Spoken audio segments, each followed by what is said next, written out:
Stand by to launch FanStream Sports. 3, 2, 1. Let's start. Hello, sports fans. Welcome to FanStream Sports. Nothing but pure sports. This is the JP Show. JP, it is so good to hear you back on the air. Stand by. Now, here's JP. All right, welcome into the JP Peterson Show on this Monday. God, it seems like ages since the Buccaneers have played, but we got lots to talk about regarding your Tampa Bay Buccaneers. Devin White is certainly a man in the middle in many ways. We'll talk about his situation. I got my, let's see if I can frame this up a little bit better here today. Got my Tom Brady jersey on as the lamest Halloween costume in the world is that throw on a jersey and you can be, that's your costume of the day. So I did that, but I did it with a purpose. Nick Gaddis, good morning to you here on this Halloween, this spooky Halloween. I did it for a reason because I've been beating up Tom a lot, just, professionally, the way he's played, not just last week when it became fashionable, but we've been doing this for a while because he just hasn't been playing well. He hasn't been up to Brady standards or up to Andy Dalton standards for that much. So I figured, he's got the divorce final now. It's a new chapter in his life, so I want to support him a little bit. He's out there doing charity work on the weekend, going down to Southwest Florida, handing out barbecue stuff, people putting up snarky memes saying, now the guy's already in a food line. No, he's handing out food, people. What are you doing? So, I figured I'd support Tommy a little bit with the GOAT jersey. I don't know if you can see that on the back there. There we go. We got it. You got that? You got the GOAT jersey. Because I want to remind Tommy, you are the GOAT, man. Get your confidence back. Go through this hole. We've been there. It's a tough struggle, brother. I got you. But we got to stick together, all us broken down divorcees, We got didn't sound very well then. Divorcees? I'm not making my point very well. We're just beat up. I understand. You're in the club now, bro. You're in the club, divorce dude club, and you just gotta. There comes a time where you stop the grieving process. Say the best way to get back at her is to be a badass, to be your best self. So now throw all that stuff away. You got everything worked out. Divorce is final. Don't have to worry about any of that stuff. You got your game plan, so to speak, moving forward with visitation, all that stuff. So let's go. Let's go, Tommy. Let's go. Time to get up and go. All right. So just a short little to start the show today on this Monday. It's a fresh start to the season, fresh start to your life, all that good stuff. So here we go. We're 3-5. And normally this would be the midpoint of the season, but, we had these stupid extra games. But now we're ready to go. All right, here's the show today. Erik Erlendsson's going to join us early on because he has Lightning duties elsewhere at 10:05. And we'll talk about the Lightning's big road trip out west. They're coming home for 9 of their next 11, I believe, are at home. So I'm going to be very busy in Amalie Arena. So we'll talk some Lightning here early on. A little bit later on, J.C. Allen from Pewter Report is going to join us at 11 o'clock. We're going to kind of redo the Bowles press conference on Friday because I think it certainly is very relevant to what we're talking about over the weekend. Warren Sapp basically parroted what we have been saying, but when a Hall of Famer says it, other than Nick Gaddis doing a rant on Devin White, it certainly has a little bit of a more juice to it. So everything that we've been saying about Devin White has now been said by Warren Sapp. So now everybody knows as if we didn't. And, we're not trying to pick on Devin White, but unfortunately, he's become kind of the poster child for what's wrong with the Buccaneers, right? It's a guy that's out there loafing, living off his accolades, thinking if you show up, you're just going to win. You're getting bored out there. And, you're part of the problem. You're part of the problem right now. So we're going to dig into that a little bit as well. And over the weekend, the Rays, some very interesting things happening from the stadium situation. Finally, we get some honesty from the commissioner who did an interview with the Mad Dog, and he had kind of volunteered a little something about the Rays situation that I thought was very optimistic. Kind of the same thing we've been telling you all along for a long time, but when it comes from the commissioner and you hear it verbatim from the commissioner, it certainly has a lot more weight than some yahoo and a Brady talking on sports radio, sports streaming. Whatever. It's different. So Now we have a little bit more of a roadmap, and it's basically the same stuff we've been telling you that has kind of been going on behind the scenes, but is now a little bit more on the table, despite what Mark Topkin would like to write in the ellipses of his story. This is about Tampa, and it has always been about Tampa as they move forward. So it's the only logical place to put a baseball stadium in the middle of the market. We want to come up with silly arguments and all this other stuff. When it comes down to money, it's money, folks. Follow the money trail. It will take you to the ultimate destination of where things usually happen, because that's the way things work in a capitalistic society. We're not totally socialistic yet, but still, that's usually the way it works. So that's we'll talk about. We'll expand on that a little bit later on. We'll play the Rob Manfred quotes, and we'll get into that. But first, we're going to talk some hockey with our good friend Erik Erlendsson, LightningInsider.com, as the Lightning finish up a very successful West Coast road trip, 4 of 6 points. Good morning to you, Erik Erlendsson. How are you? Good morning, JP. Good morning, Nick. How's everybody? We are well. It's Halloween. I'm wearing my lame ass Brady jersey. The lamest costume you can wear is just throwing on a jersey, so I did so. But to support, my friend Tom in his time of need, got to get up and go. So I did a little. What are you dressing up as tonight? What are you going as? I'm going to go as a suburban homeowner. Does that work? Are you handing out candy? We will hand out candy. Yeah, we're going to go over to my dad's for some dinner, and then we'll come back home and hand out some candy. Yeah, we bought the big bulk at Sam's Pack, and I'm sure it will be ending up with 75% of it still in our house. Is that how it works for you? Okay. Pretty much, yeah. I once lived in West Chase in a very, swanky neighborhood, somewhat swanky neighborhood. And we had this great cul-de-sac that we lived on. It was the ultimate, like West Chase in general, West Park Village is like the ultimate, evidently Halloween place, because everybody comes from far and wide. People are like bussing in to West Chase because it's always good candy and it feels safe and everything. And that's where everybody goes. And Rondé Barber and I once handed out candy on the stoop. And it was hilarious because you could just tell within about a half an hour, the word had gotten out that Rondé was over in my house. And it's just like, you could see this wave of people. It was like, Tiger at the British Open, this wave of people coming towards our house. I'm like, oh, the word's out. He's like, yeah, I better get out of here. So that's my Halloween story for the day. All right. So good luck tonight. Let's talk a little bit about the Lightning road trip. What's your overall impressions? Because this is a time when I think Cooper's learning about his team, and we're learning what this team's going to be all about. And we know this: they like to score late. They're very good at it, right? Yeah, it's amazing. They have a penchant for these late goals, these last-minute goals, these literally last-second goals, as we saw in the last home game against the Islanders. Yeah, look, I've always felt that the first month, maybe even 2 months of the season, especially this year, it's a feeling out process for the team, the players, the new faces, everything else. I just wrote something today about having to learn breakout plays, right? Like you've had such familiarity between the D and the forwards for, a handful of years here that you get, especially in the back end, you've got some new faces back there, and they have to learn the system. They have to learn the personnel. They have to learn the reads, everything that goes on. So, for them to be here 5-4 after starting 1-3, I think we have to appreciate what it took to get to 5-4 after the rough start, because, like the game in Anaheim, they win it late on a Brandon Hagel power play goal. They were great in the first 2 periods. They probably should have been up 2, 3, 4 goals in that game. They're not. It's 2-2. It's tight. And Hagel pulls one out with a power play goal late. Sort of the same thing on the trip in San Jose. They kept trading goals back and forth, and just a beautiful play from start to finish to set up Kucherov's winning goal with under a minute to go.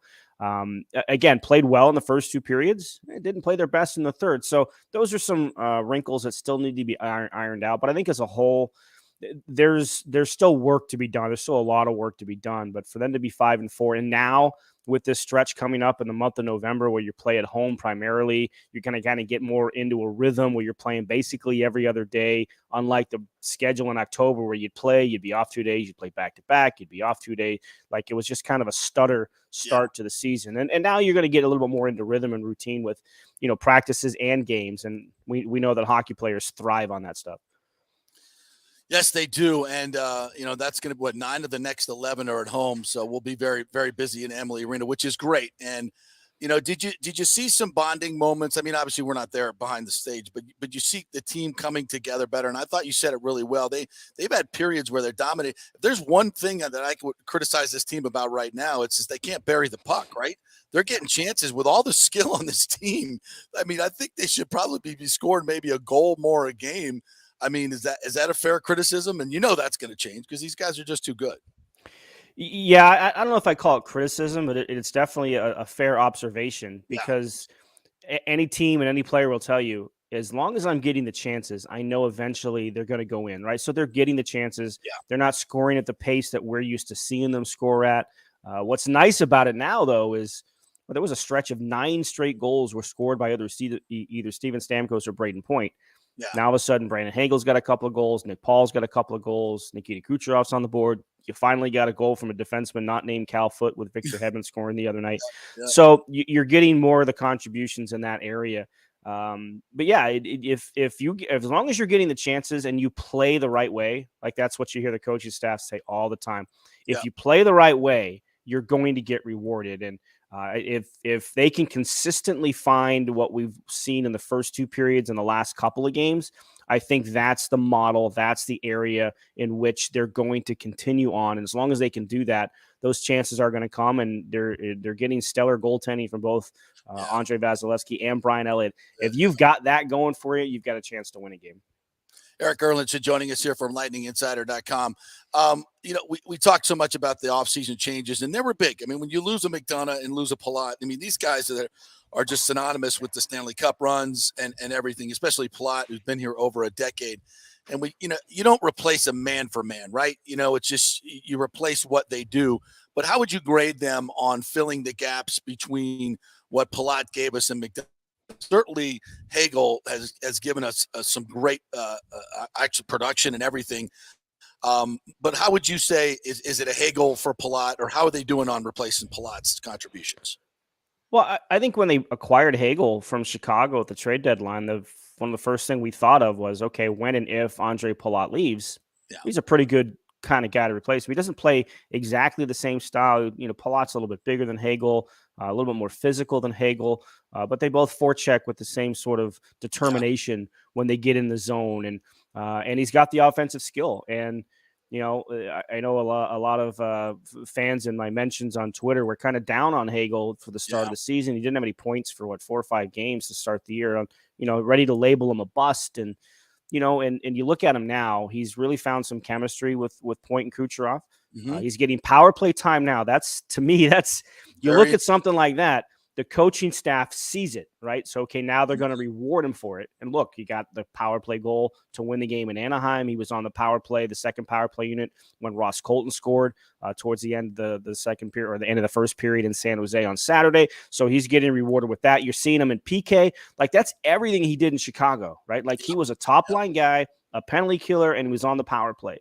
And I don't think it's any coincidence that he's starting to feel more comfortable as he's starting to play those roles that he's familiar with. So that's I think you're never going to replace an Andre Palat, right? But I think you've replaced his role with somebody that can play it, not necessarily the same style he can, but he can find that chemistry with those two guys that Andre Palat had. McDonough's the one. There's nothing you can do. He is so steady. He is so poised. He's so professional. Everything Ryan McDonagh does is at the top level. You're just not going to replace that. So it's going to be a talking point as long as they continue to kind of have some question marks on the back end. I think as Ian Cole starts to get a little more comfortable here and understanding, look, he's never going to take those minutes and he's never going to take that role, but he helps kind of fill the gap a little bit with the way he can kill penalties and everything else. So on the front end, I think they've done a really good job of, I don't think we're going to talk as much about missing Andre Palat as we're going to talk about missing Ryan McDonagh. Interesting. When you talk about some of the other new faces, and Perbix, I think, is a guy that I've heard a lot of people say a lot of good things about. Brian Engblom on the last call show I do with him, very complimentary about it. I think you have been as well. What are your thoughts on how he's I think this is, would you say, surprising for the coaching staff that he's been this good? What would you say? definitely a pleasant surprise. Yeah. You kind of know the pedigree, the 4 years of college, but the thing is, the coaching staff has never had a chance to work with him because he was in college. He would come to the summer development camps, and the NHL staff is not on the ice with him during those summer development camps. So you go off of tape and video and everything else you see, and the fact that he stuck around right till the end in training camp kind of gave you an idea what the coaching staff thought of him. And then as soon as they needed somebody to come up he comes. And the biggest thing with me with Perbix, and maybe this is a perfect dichotomy here, Anaheim's second goal at the end of the second period where Philip Myers kind of panicked with the puck, right? He whiffed on it, and then he kind of panicked. He lost his balance. Like it was just a series of unfortunate events for Philippe Myers that led to that goal.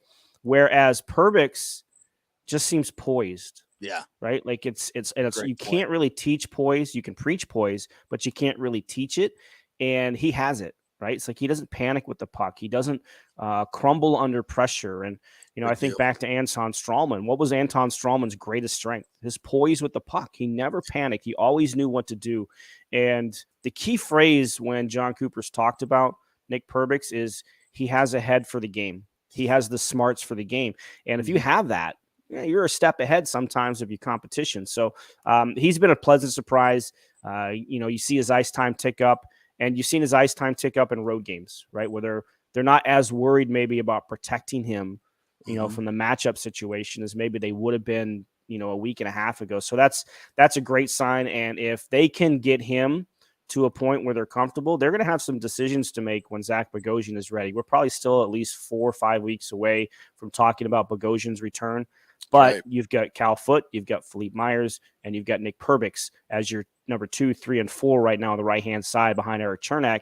And when Bogosian comes back, there's some decisions to be made, and Nick Perbix is kind of maybe making that decision for them.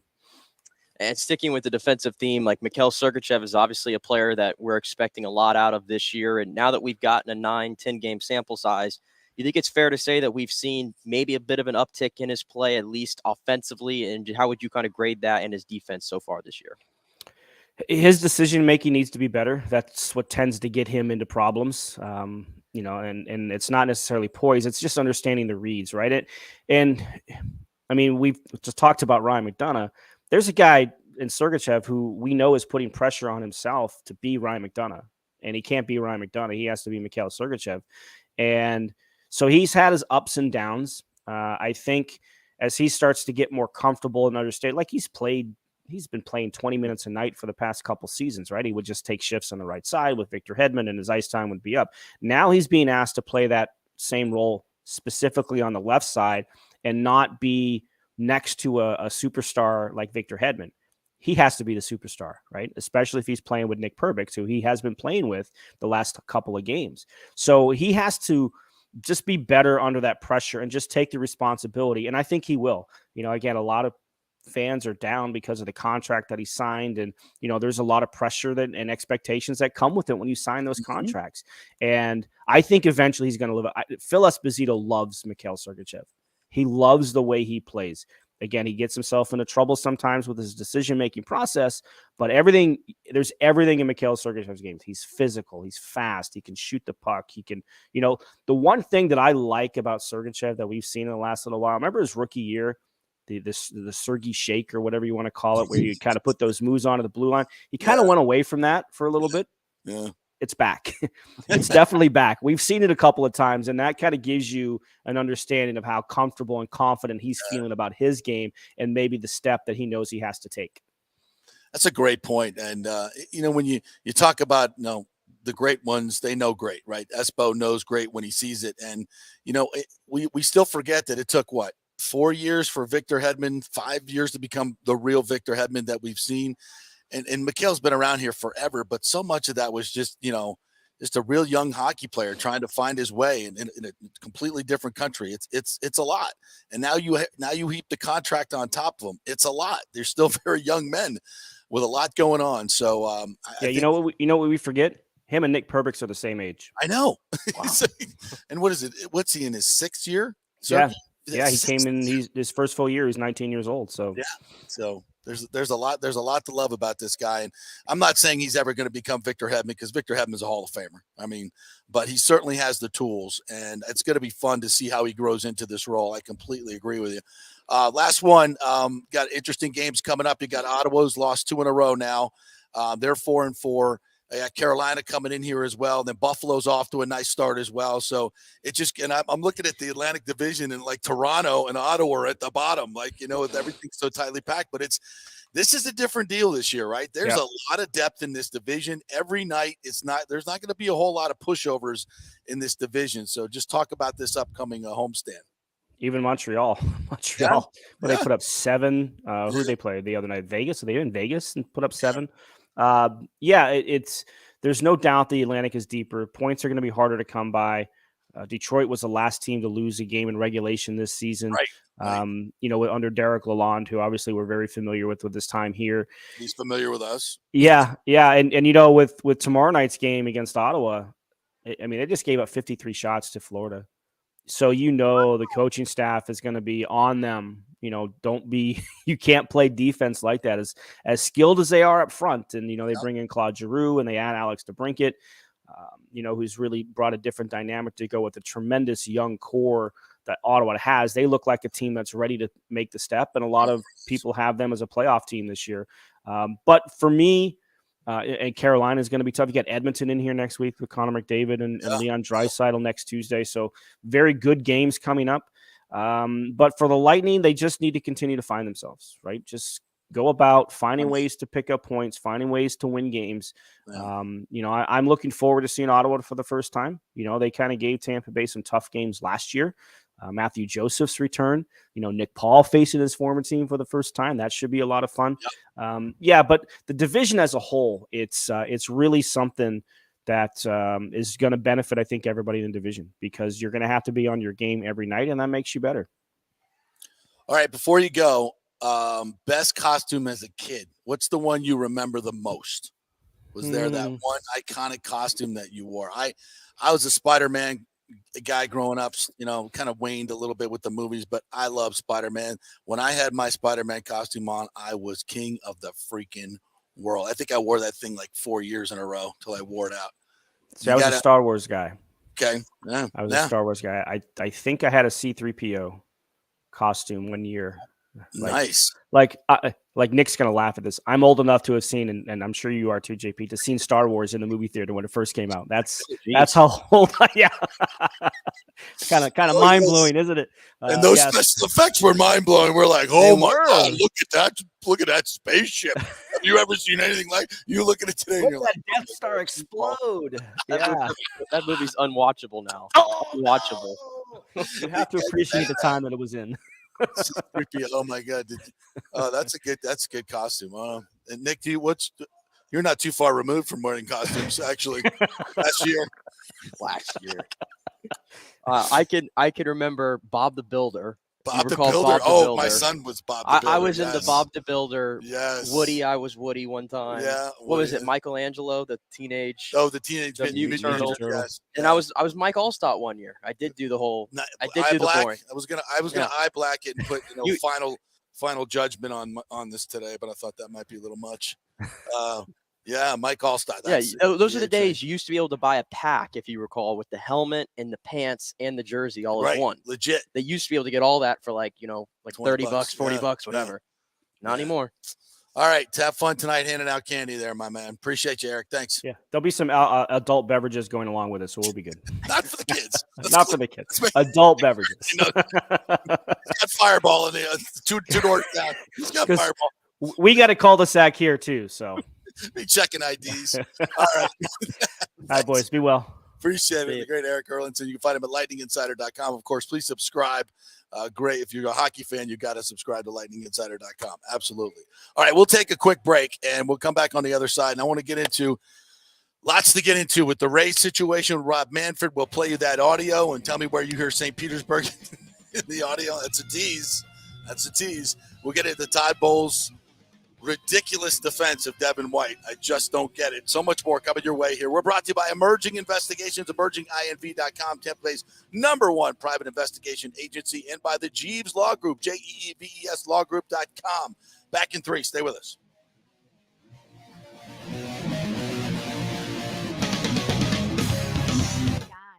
Let me tell you about Bay Area Modern Medical Center. Are you experiencing low sex drive, fatigue, hot flashes, moodiness, and you just don't feel like you have the vitality you once had? You're not just getting old, it's likely low testosterone. Studies over the last 20 years show a shocking decline in younger males aged 16 to 39. Older men have seen a sharp decline as well. Do something about it. Go see my friend Christopher Lugo at Bay Area Modern Medicine. Testosterone replacement is not a frivolous treatment. It takes a professional, targeted approach that focuses on total body wellness, vitality, and emotional stability. Not a one-size-fits-all approach like many clinics use. They will monitor your blood work and adjust your treatment as needed for optimal results. Call 844-977-3477 or go to BAMMC.com. Tell them JP sent you for priority scheduling. Military veterans, are you struggling with alcoholism or substance abuse? Is it taking a toll on your relationships and your work life? Are you having trouble focusing, constantly anxious? Well, you may not be surprised to know that your fellow military vets have your six. Heroes Mile is a new concept in rehabilitation clinics, veterans helping veterans. At Heroes Mile, we staff our rehab center with fellow veterans who can understand what you're going through. Our mission is to help you heal from issues that only your fellow veterans can truly understand. Located just outside of DeLand, we offer a full range of inpatient and outpatient programs dealing with substance abuse, post-traumatic stress, and military sexual trauma. We choose to serve veterans because we know how complex these issues are. You could choose to fight the battle alone or win the war together. We are the community care provider with the VA and also accept most major insurance. At Heroes Mile Rehabilitation Center, we have your six. Go to heroesmile.com or call 888-VET-NOW-2. That's heroesmile.com or call 888-VET-NOW-2. Attention, if you are home shopping or looking for a refinance, and even if you already have the approval letter, you must call my man Scott Fitzgerald at American Mortgage Services. Scott has a brand new program available in the greater Tampa Bay area called the Community Advantage Loan Program. Get this, no money down, no mortgage insurance, no points, no origination fee, purchase or refinance, and loan amounts up to $647,000. Now, there are some application requirements. It must be a single-family home, 1 unit, primary residence, and have a minimum 640 credit score. The program only applies to certain neighborhoods, so you have to call to find out if you qualify. So call Scott Fitzgerald at 813-294-7595 or email him at scott@amstampa.com. Now, even if you don't qualify for that program, Scott will shop your loan around, get you the best rates, and won't charge you the huge upfront fees. And if you've had issues with your bank calling you back, Scott will return calls immediately or at least the same day. 813-294-7595 or email him, scott@amstampa.com. Scott Fitzgerald, MLS 386722, American Mortgage Services, 1000 North Ashley Drive, Suite 1020, Tampa, Florida. JP here for the Jeeves Law Group. I've known Scott Jeeves for quite some time, and he's just like us, a huge college football fan. He loves his Gators. In fact, he sponsors our Gator Report every Thursday at 11 o'clock with Scott Carter from FloridaGators.com. But he's not just another PI attorney. He is a ferocious advocate for his clients. Scott Jeeves is a board-certified civil trial lawyer and a certified circuit court mediator practicing in Tampa Bay for over 30 years. He is an AV preeminent rated civil trial lawyer and certified circuit court mediator. Folks, these designations are not just given out. They're given only to the best trial attorneys. But more than anything, Scott takes these cases personally. I've heard it from his clients. He's a fighter you want on your side. Insurance companies hate it when they see you're represented by Jeeves. He's just different. 727-894-2929 or go to JeevesLawGroup.com. That's JEEVES lawgroup.com and tell him JP sent you. Coming back at you. Now, more with JP on FanStream Sports. It's only just begun. All right, welcome back to the JP Peterson Show, brought to you by Emerging Investigations and Jeeves Law Group, JEEVES lawgroup.com. If you have any issues with your car being totaled, and by the way, a lot of folks' cars were totaled since they were underwater in central Florida, not as much in the Tampa Bay area, but certainly Southwest Florida. We got a lot of people listening all over the state. So if you're in that situation, the Jeeves Law Group, we had Scott Jeeves in here last week talking about how insurance companies just do not want to give you the full value of your car. And you got to remember, it's just not the value of the car. It's, you have to replace it. Taxes are a big deal, right? Title, all these things, all the expenses that you have for replacing the car have got to be included. And if your insurance company is not paying you that, and trust me, most of them are not, you need an attorney. And an attorney is not going to cost you anything. There are provisions in the law where the insurance company has to pay for your attorney. So don't go in it. Why should you do it by yourself? Have representation. You're going to get more money. That's just the way it works. So if you're in that situation, if you've had a claim, even in claim in recent years, you can still have a case. So go to the JeevesLawGroup.com, JEEVES lawgroup.com. Just give them a call. Tell them you heard it on the JP show, please. And just have a conversation with them. You may or may not have a case. Why not call? It's free. So if you've had a car totaled in the past 2, 3, 4 years, whatever it is, just give them a call and find out if you still have a case. And if you're going through that right now, also with your home insurance, if you're dealing with an insurance claim, it's best to have an attorney representing you. And there are provisions for those attorneys' fees to be handled. So, and they will walk you through the whole thing. The Jeeves Law Group will. So just give them a call. It's a free call. You might as well have representation, right? So it's a good way to go. All right. Devin White might need an attorney for his to defend his play over the past few weeks. And I know he's got a pretty good attorney. I don't know what you're talking about. That's true. That is absolutely true. And his name is Todd Bowles, Your Honor. I'm here for the defendant. We could set this whole thing up just like that. We've been talking about Devin White's play for quite some time, not before it just became fashionable once again. Especially my cohort here has been all over Devin White. And, again, this is not personal. None of this stuff is personal about these players, by the way. This is what you put on tape. This is your job. It is our job to critique it. And before everybody freaks out, oh, you're being mean and you're being mean to Tom Brady. These are professional football players. They sign up for this. They get paid handsomely to handle criticism. So stop with the crocodile tears for these guys, all right? They're going to be fine. In the grand scheme of things, they're going to be fine. They're going to, their ego might get hurt a little bit, but maybe that'll make them play better. Who knows? In Devin White's case, it's hard to be worse. Yeah, he's making tackles and the numbers you can look at and say, oh, he's having a good season. No, turn on the tape. He's a liability. He's a huge, huge liability. He's one of the big reasons that people can run all over this defense. It's not the only reason. I mean, there are 11 guys out there. Obviously, he needs help, but he's a captain and his effort needs to be better. And we said this last week before Warren Sapp said it, take that C right off. And if you don't take the C right off, you're absolutely condoning what he's doing. And that's not okay. And, I said this last week about where the Bucs are right now. To me, this is a regime that is more about protecting guys' jobs than winning football games. And I mean that. I mean, it's about, we don't want to sit this guy down. We don't want to sit that guy. We don't want to change this coach's role. We don't want to do anything publicly that's going to, maybe hamper their ability to get a job down the line. That's not winning football. That's not what good organizations do. And, Bruce Arians has been very candid and took a lot of crap for calling out Tom Brady when he was playing poorly.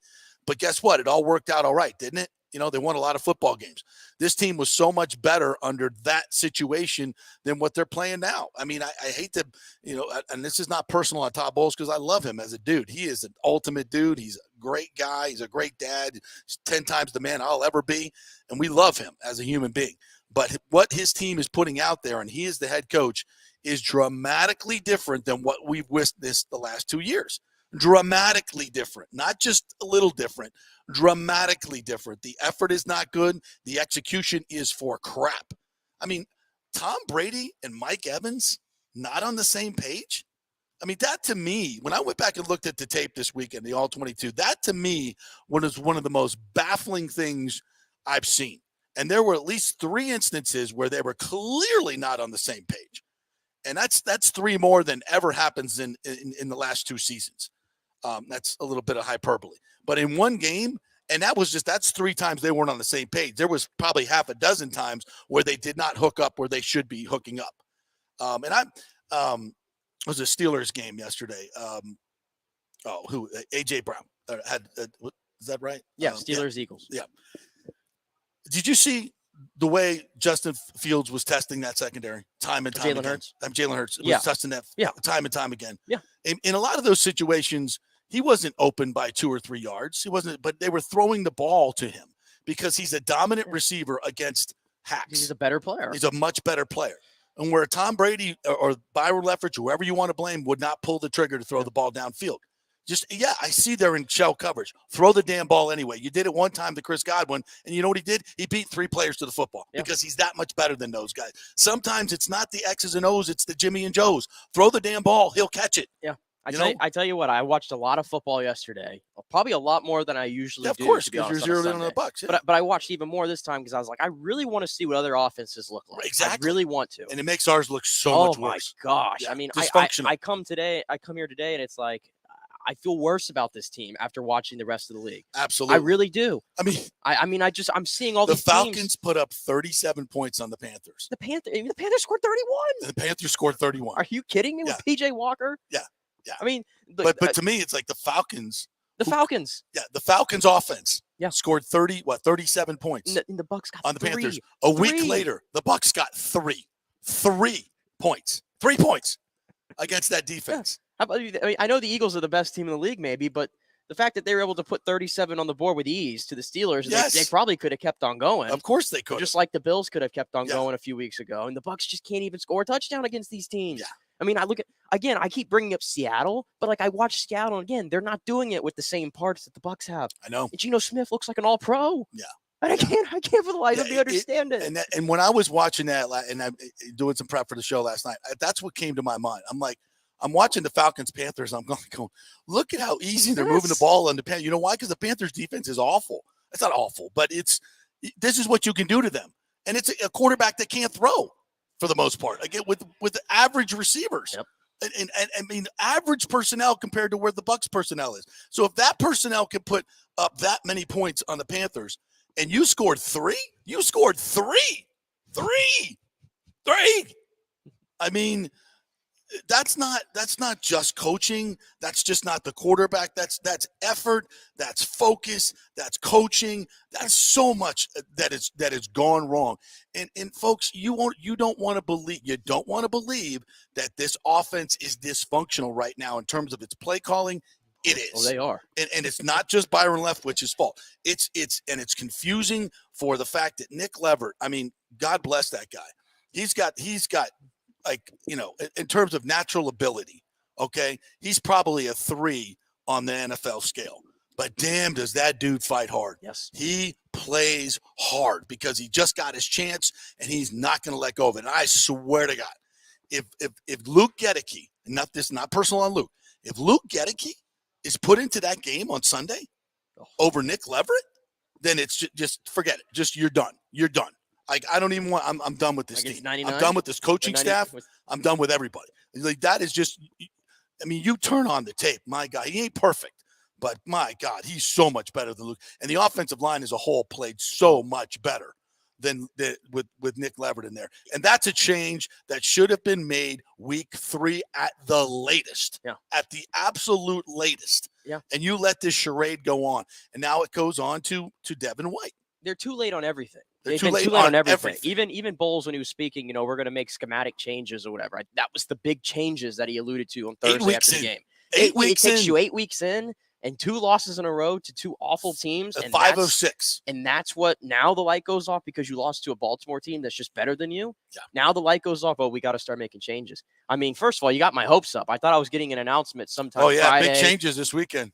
There was no changes. It's Monday. We're waiting for the white smoke. Yeah, it's Monday. For a new pope. We got nothing. We've turned the attention to the Rams game. Byron Leftwich is still the offensive coordinator. And listen, you know, I thought about it more on Leftwich. It's entirely possible. Okay, this is a possible scenario that we don't even throw out there. That maybe they wanted to make a change. Okay, now I'm hypothetically speaking right now. But maybe Brady's like, no, I don't want you to fire him. And if that's the case, he ain't getting fired. Nope. And Bruce Arians is the assistant to the general manager, which is Jason Licht. He's got pull as well. And we've been saying it. For better or worse, I think for worse, this staff is very, very tied to one another and very loyal to a fault. I've seen enough because in the years where the Bucs were winning, there were still people that were kind of going like, man, I feel like it could be even better because Leftwich is kind of a liability there in the play calling. And now the wheels have fallen off completely. And to your point, it's not just him. No. They do have to execute better. No doubt about it.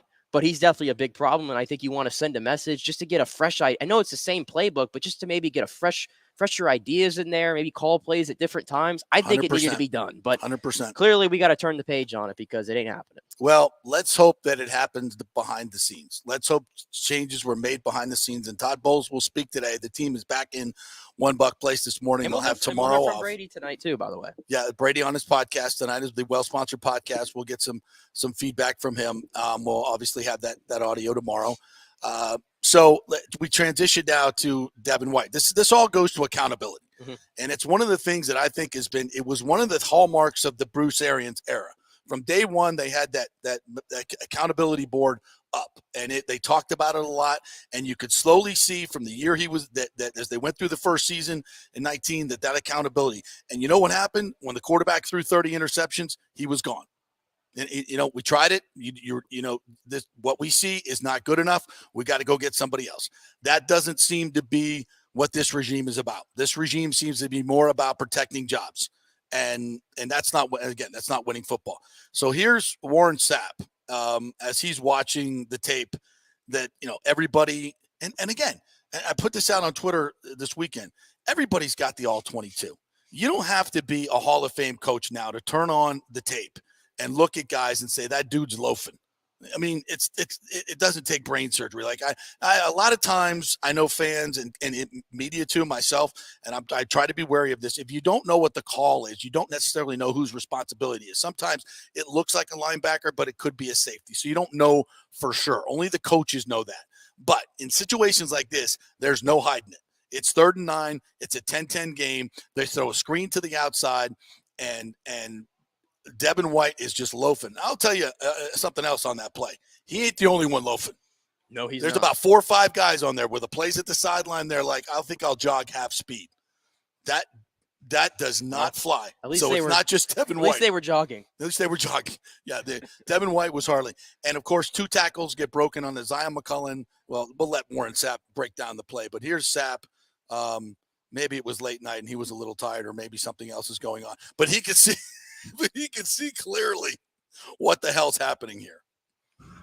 There's 5 plays in a football game that will decide a football game, Tony Dungy used to say. I want y'all to watch this one. This is on his Instagram. He's but better yet, I want you to watch the effort of the captain right here, number 45. Yeah. The play goes away. It's the screen on the side. And then the non-discipline of 54, just run through it. Just run through it. Yep. Nope. 27, contain the ball. The longest plays in the NFL happen up the sideline. Nope. How do you let the guy get outside? Boom. Lock your safety. Now we got a hat for a hat and a first down.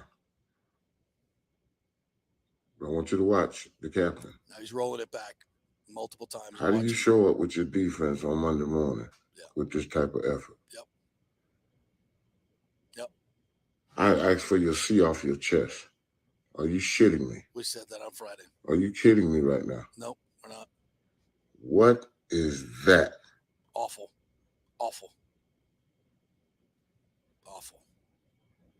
And he rolls it back time and time again, and just watching him walk to the outside. And that's 3rd and 9 in a 10-10 game. And there's so many busts on that play. That literally is a play call on 3rd and 9 where they're giving up.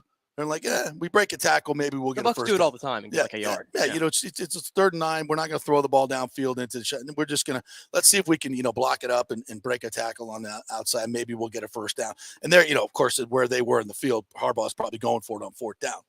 Not Todd Bowles. No, he's kicking it away. So this is their it's almost a give up play. And Zion McCullum, just, he's a rookie. I get it, but I don't get it. You're a professional football player. You got your job is to turn that play inside to Levante David. That's your job. Now, and you're getting blocked by a wide receiver. You're a big dude. Go make the freaking play, or at least turn it in. That's your job. And he's the one who dove inside. He was getting blocked a little bit, but you got to keep that ball. That's just discipline and focus. Do your effing job. Yeah. If you do that, you push him right into Levante David. It's a gain of 3, and it's 4th and 7. And we're probably not even talking about this. But nope, everybody blows their job, and 45's loafing. Yeah, that's a good point. I don't want the play itself to get lost here because Devin White, in the grand scheme of it, had nothing to do with the actual. You shouldn't. It wasn't his play. Of the play. It wasn't his play. But it's just the visual of a team captain who just had his 5th year picked up. He wants like $20 million in free agency, like some of the best linebackers in the game. Please. And for you to put that, it's the fact that you're putting that on tape willingly. Maybe he was bored. Maybe he was tired of getting put on his ass by Tyler Linderbaum and Gus Edwards, for crying out loud, in this game. I don't know. Maybe he was just gassed. But it doesn't excuse it for me. And I keep saying it, Warren Sapp was in the building that night, by the way. He saw it. So were the Glazers, by the way. The Glazers were there. Derek Brooks is in the building. Yep. I keep bringing up Derek Brooks. I know that, maybe he doesn't.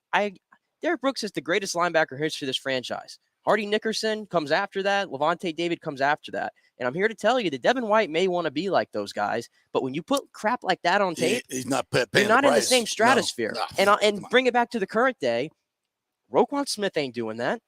Bobby Wagner would never do that. Shaquille Leonard would never do that. First of all, if you make the read on, you're not those guys. If you make the read on that play, like you should, like that's it, because he's turning and he's throwing right away. Ball's out of his hand, and you're sprinting that way, you're in the play. Yeah, and because that's what I'm saying. Because so much broke down there. If he's actually running full speed, I actually trust Devin in that scenario. That could be a knockout, punch-out scenario. Yes. Where he gets there right as Zion McCollum is missing the tackle, and you get there at the same time with Levante. That's 3 guys. But yet, you could knock the ball out, turnover, but instead. But yeah, Joe Tryon is 7 yards to Devin White's right and still runs by Devin White and gets there and starts chasing the guy down while Devin White's just kind of walking. Yeah. That's the worst part of it for me, is I'm seeing defensive linemen. Logan Hall is doing it. He's turning and running. Joe Tryon was running. Speed, but they're running. Yeah. I expect Devin White to do the same. Especially you got a C on your chest. And that's what I'm saying. It's like nobody wants to see anybody get fired. We don't take joy in saying these things. I don't take joy in telling somebody they need to get benched. But guys, it's hard reality. It's life. If you don't do your job, you get benched. You get fired. And for these guys that are making this much money with all the expectation, I expect a lot better. And Devin White's not giving you anything right now. He's an unplayable player. Unplayable. So with that as a backdrop, and I think the timeline is important here. But I'm pretty sure I don't. When did Sapp do that? Was that before? That was after? Yesterday. That was okay. So that was after he posted that after Todd Bowles' press conference. So, but just because Warren Sapp was saying it doesn't mean the rest of us didn't. We said it on Friday before the Bowles conference. We pointed out that play and other plays as well. But so this is Todd Bowles, and obviously J.C. Allen, who's coming on later. I don't know if he was the one who asked this question, but I think it was Scott Reynolds. Yeah, I put them all a tier together here. Yeah. So this after, and Todd Bowles knows better than anybody. Knows better than anybody what's on that tape. Like he's already seen the tape. It's all in the game. He 3 chewed him times. out on the field. Yeah. So, and this is his response to the media the next day. Coach, your defense was on the field a long time, so it stands to reason they may have worn down in the second half. But there were some plays, one in particular I remember, where Devin White just is not running to the ball. Do you watch, when you watch the tape, do you single out the guys that just aren't giving that effort? We single out loafs all the time if they're loafing. Some guys are gas, some guys are loafing, but we single everything out. In that instance, did you think he was loafing or was he gassed? A little bit of both. Kind of overall, I mean, Devin was the NFC Defensive Player of the Month for the whole league in September. Well, why do you think there's been a drop-off in his play? Why he's not the same player right now? I don't think it's been a drop-off. I mean, defense is a team sport. You're not going to be a star by yourself. There are guys in front of you and guys behind you.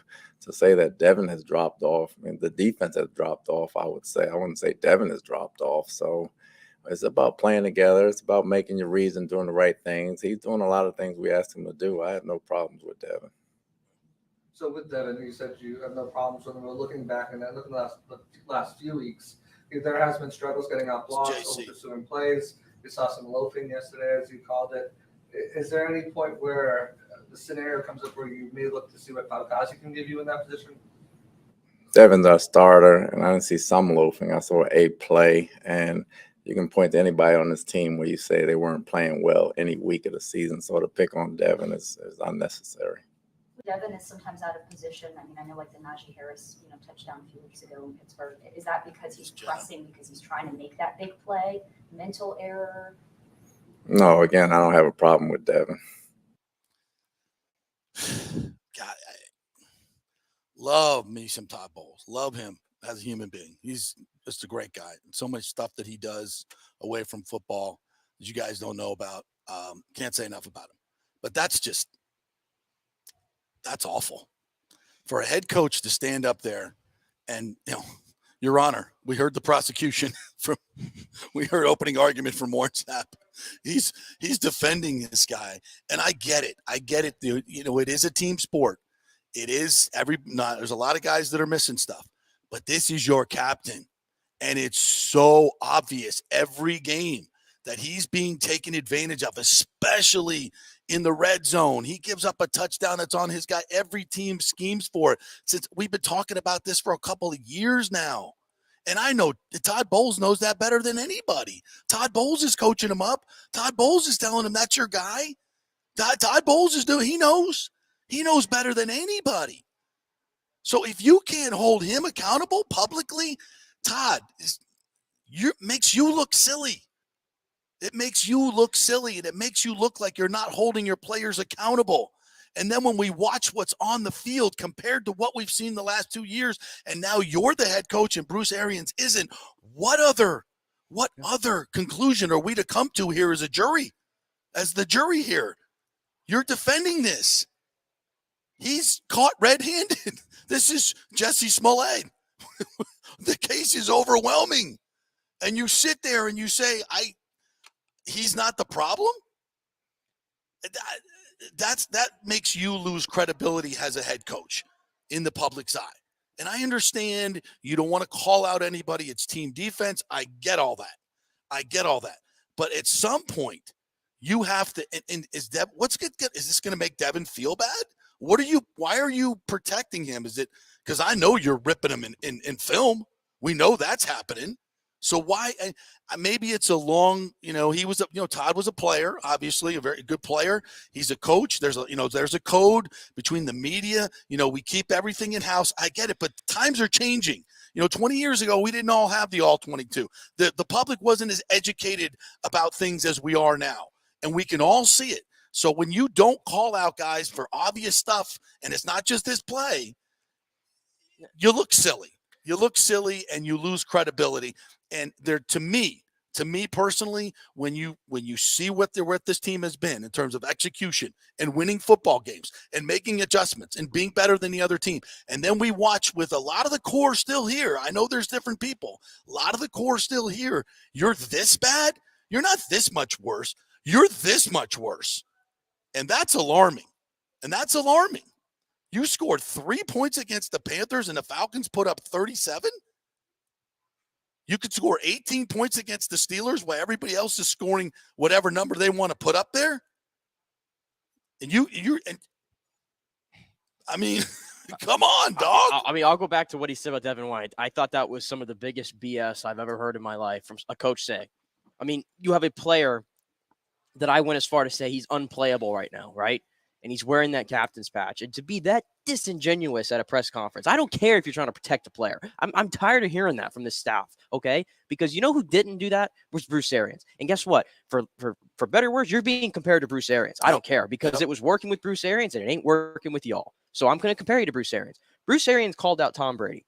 And you want to know why he called out Tom Brady in the public rather than doing it? Maybe he did it in private too, but you want to know why he did it in public? Because it makes the hair on everybody else's chest stand up a little bit. That's right. And go, damn, he's doing it to Brady in the media. You know who else Belichick wasn't necessarily public about it, but he called out Brady. Yes. Yeah. And if you're going to do it privately, it's not good enough, in my opinion. It's not, because you do it in the media. You do it in the public a little bit. I'm not asking you to come out here and say, yeah, he's awful, he sucks. I'm not asking for that. Yeah. But just just tell me he's not playing up to his standard. Just any sort of anything based on what you're seeing and what we're seeing would have been good enough for me. Don't go up there and lie.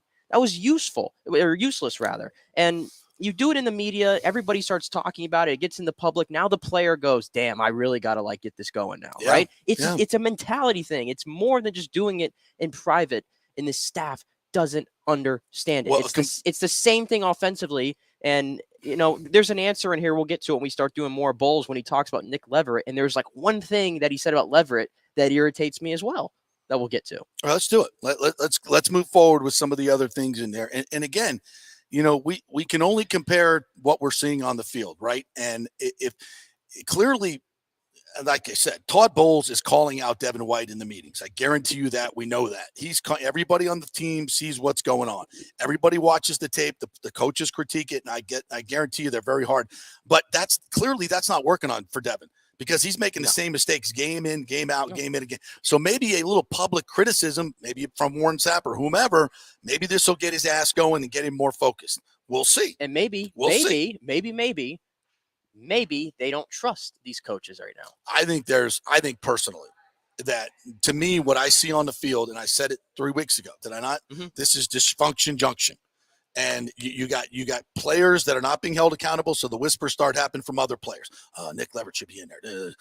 Devin White's not playing very well. We got to, Fotakazi tackled everybody in preseason. Maybe he's better. No. We don't know. We don't know. Yeah. But we know this. Guys are still playing, and they're still getting reps that should not be playing. And that's what I'm saying. Maybe they're just not listening to this coaching staff because they just don't buy into them. Maybe they don't. And I know Bowles was asked about that, and he's like, no, that we're all good there. I don't know. I don't know. As far as I'm concerned, Todd Bowles said it. Everything's on the table, including my speculation here. Yeah. Now, this is a question about Nick Leverett's play against the Ravens, which I thought wasn't perfect, but is pretty damn good. Certainly better than Luke Gedeke. He played tough and he played hard. Fundamentally, he can do a little bit better, but he played hard. I thought he played tough. I was proud of the fight he had. Yeah, I know everybody's running with that answer that he praised him and played tough, but you know what? He just the mention of, he could be better fundamentally, it only irritates me because he didn't say that about Devin. Exactly. He didn't say anything about Devin White's fundamentals, and he didn't say anything fundamentally wrong about Luke Gedeke. That's the only reason why that response bothers me. Okay? So while I appreciate the fact that he said good things about his toughness and all that kind of stuff, that one little comment to me is sticking with me right now, because you didn't say anything about Luke Gedeke. And why is that? Because he's a second-round pick and you want to protect him? Is that what it is? I mean, I don't know. Has anybody got a good answer for me there? Whatever the media narrative is, Todd's going to push back against it. And I know we're not right all the time. I know that. I get it. But I think we're right some of the time. Here's Bowles when asked about Tom Brady's divorce and if that's affecting him. Oh, clicked the wrong one. There we go. I can't say for sure. Tom's a very private person. He does his job when he's out here, and he smiles a lot, and that's really all you can go by. I think everybody, and no matter what profession you go through, some things is how you handle it and come out of it. I'm sure he has some waiting on him when he leaves work and everything. I don't know how much. I guess that's a question for him. Like I told the guys last week, it's called life. You're not going to have a day where you don't deal with this type of stuff, whether you're working or not. You can be on vacation and deal with the same thing. This is not a new or a different type of deal for a lot of people in the world. It's life. You're going to have this whether you're a billionaire. You're going to have this whether you're broke. You're going to have ups and downs. You're going to have deaths in the family. You're going to have hard times. That's just part of life. You got to navigate as best you can and keep moving. He's right. And, I've been saying this since the beginning of the training camp. This is just different Brady. It's a different Brady. It's been a different Brady all year long. How could it not be? I mean, this is a guy who's in the 99.9 percentile in terms of happiness in his life, right? He had everything going for him. Not that he still doesn't, right? We don't need crocodile tears for Tom Brady. He's got millions and millions of dollars.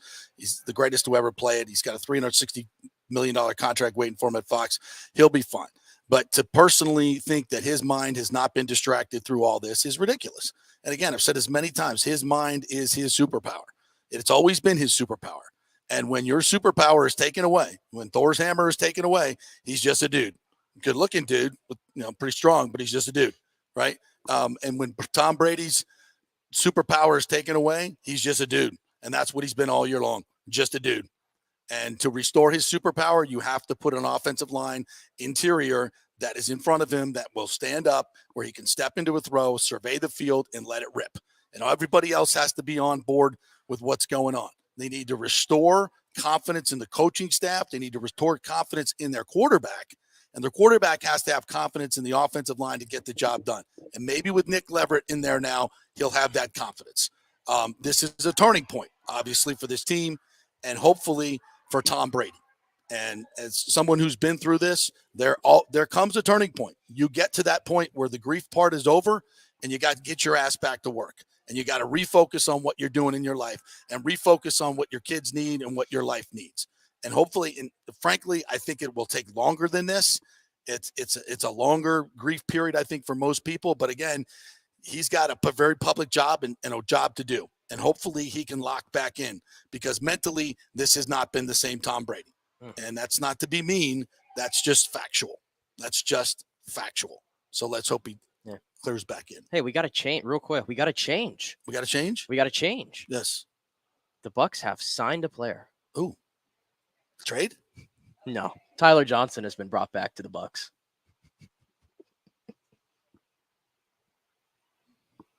Tyler Johnson.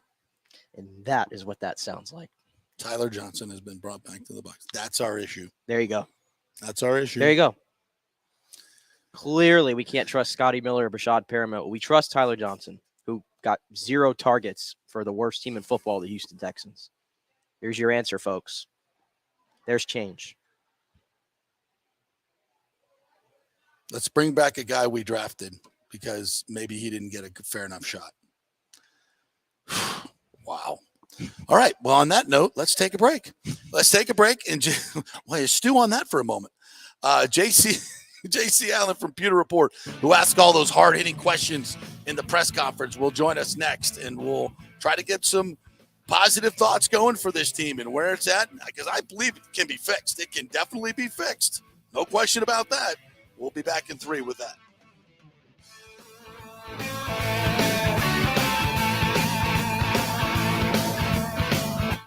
Was your car totaled in an accident? Did your insurance company use Kelley Blue Book or NADA to appraise the value of your car? Chances are they didn't, and you got shorted maybe thousands of dollars. Call the Jeeves Law Group for a free case evaluation because your insurance company may still owe you money. 727-894-2929. It's a free call, so why not find out if you have a case? Insurance companies have been running this scam for a while, and most folks don't know if they've been shorted. Trust me. Scott Jeeves is a different kind of attorney, the kind insurance companies hate to go up against. He could recover thousands of dollars, so why not call 727-894-2929 or go to JeevesLawGroup.com. That's JEEVES lawgroup.com and tell them JP sent you.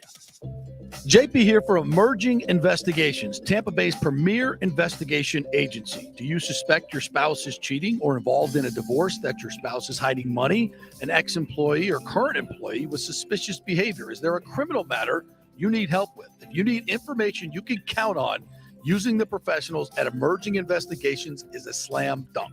Emerging Investigations is a licensed and insured private investigation agency, family-owned.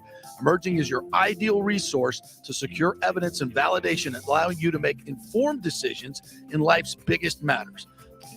Led by industry executive Brian D'Antonio, Emerging possesses the experience and resources to get needed results.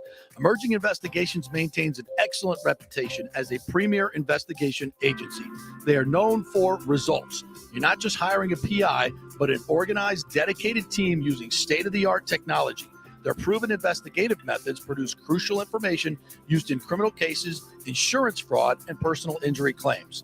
Many local attorneys, industry agencies, and your concerned neighbors all count on Emerging Investigations. Just go to their website, emerginginv.com, or call 813-291-FACT. That's 813-291-FACT-3228. Get results you can trust in life's biggest matters. Emerging Investigations. Now is the time to make sure your home insurance is in order. In the last year, many of us have made improvements to our homes. So call the folks at Italiano and discuss these upgrades to make sure you have enough coverage. According to a recent report, almost 64% of homeowners don't have enough insurance on their home, which is their most valuable asset. Also, a great time to make sure you have flood insurance. Even if your mortgage company does not require flood insurance, your home could still be at flood risk. Another big item as we enter hurricane season is making sure your pool enclosure is added to your policy and there will be no issue at claim time. That happens a lot. So call your friendly agent at Italiano Insurance to review your policies today. 813-877-7799 or italianoinsurance.com.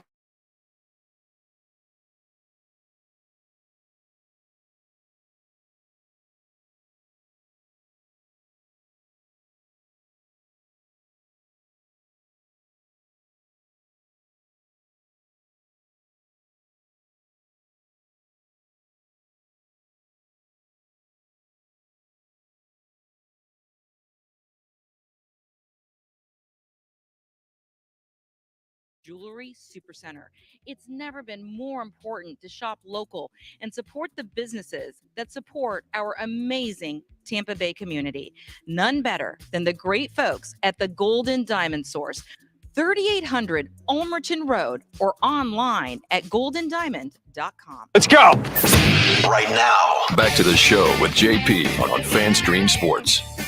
All right, welcome back to the JP Peterson Show. We thank you for joining us. Don't forget to like and subscribe to our YouTube page. We'd appreciate that. And you can watch our show anytime. All of them are archived there, so you can check it out. And we appreciate our sponsors as well in our second hour, Bay Area Modern Medical Center. Christopher Lugo and his medical team over there doing testosterone replacement therapy, weight loss. And also, if you need a new primary care that will personalize the medicine plan and diet plan and exercise plan just for you, that's the place to go, BAMMC.com. And the Jeeves Law Group, JEEVES lawgroup.com. All right, let's bring in our good friend JC Allen from the Pewter Report. He's that voice you hear asking all those hard-hitting questions and producing great sound bites like no logic. What's up, JC? How are you, my friend? What's going on, guys? How we doing? That was you, right? That was you that produced the Byron Leftwich No Logic, right? You did produce that, did you not? That was actually Scott. Oh, was it Scott? I produced Okay. the other sound bite about we're just going to do what we think is the best in that situation. And the laugh. Yeah, the laugh was and me, too. the laugh was you too. Yeah, you know, we talked about this, JC, in terms of the Devin White, and we'll get into this as well. And you know, are you winning any games at the podium in front of the media? I don't know. Maybe some people can make that argument, but I'll say this: if you stand up there in front of the fans and everybody and defend Devin White in the way he's been playing and say you have no problem with Devin White, I'm just here to say that that's not going to help your team win games. And it loses credibility if you're Todd Bowles, who I love Todd Bowles, but as a friend, I'm telling him, dude, you can't do that. What is your take on what we're hearing from the podium and how this affects this team at all? Well, I think we learned early on in training camp that Bowles is not BA. Yeah. He's not going to call any of these guys out publicly. BA would have had a field day on Devin White after these last couple of games. He would have had a field day on Brady. He would have had a field day on Gedeke. Yep. He would have just went off on pretty much everybody. If this situation had occurred and this was still his team. Bowles isn't like that. He's going to defend his guys. He might be doing that behind closed doors, but at least in the public circle, he's not going to throw his guys under the bus. We've given him multiple chances to, dating all the way back to training camp. And now, I mean, we hammered him hard on Devin White. I mean, it came from 4 different people asking questions about Devin White, and he still maintained Devin is our starter. He's our guy. We have confidence in him. So that's what's going on going forward. Devin White is a spectacular player. He makes some amazing plays, some amazing splash plays. He can get after the quarterback. The problem is with Devin White is he's still an undisciplined linebacker, and he's struggling to get off blocks. As you saw, Tyler Linderbaum and Isaiah Likely, 2 rookies, had their way with him. He's struggling in coverage still, just kind of struggling at diagnosing plays, over pursuing, and getting after the quarterback as well, timing wise as well. There's been some struggles there, and that's not to say that he can't turn it around, because out of training camp it looked like he had found the solution to all of those problems. And if you go back to last season, his post exit interviews after the season, he really kind of honed in on those things where he needed to get better, and he accepted it. Yep. And it was encouraging to see that, and then encouraging to see that throughout training camp. I thought he had turned it around so much that I said he would be finished top 3 in MVP, defensive MVP award voting. Whoops. But yeah, it's discouraging. And there's no play other than the one where he was seen loafing, as Todd Bowles called it, loafing, or just giving half-ass effort. That summed it up even more. I mean, I get you're tired, but when you have Logan Hall and Joe Tryon-Shoyinka coming from the backfield to chase down and make tackles while you're jogging there, that's an issue. It's almost like, Devin got that Player of the Month award, and it's like when you pat Devin on the back and tell him how great he is, that's a sure sign that he's heading south. And it's almost like when you challenge him, like he was in the offseason. A lot of people were talking about Devin White because everybody was looking at the tape and even coming out of college, PFF had him poorly graded as a guy that couldn't get off blocks, and he's never really gotten better at that, quite frankly. And and as we know, his coverage leaves a lot to be desired. It seems every game in the red zone, a team has a play or two that is set up to take advantage of his over-aggressiveness, and it works every time with the back in the flat, getting a touchdown. We saw it in the Rams game with the tight end. It just happens all the time. And when other teams see it and you're not, and I'm guessing we're coaching it up, but he's just not getting it. I mean, that's the issue. Yeah, he's on a second middle linebackers coach too. Mike Caldwell was there for a while before he left to go be the defensive coordinator in Jacksonville, and now he's got Larry Foote, who's not only played this game at a very high level, played in this system at a very high level, and played for these coaches at a very high level when he was in Arizona. So you have a guy now that sees the field the same way you do, has played the same position you do, and has played in the system the same as you have, and you're still struggling. There's a lot of question marks to be had around Devin White and how quickly he can turn it around.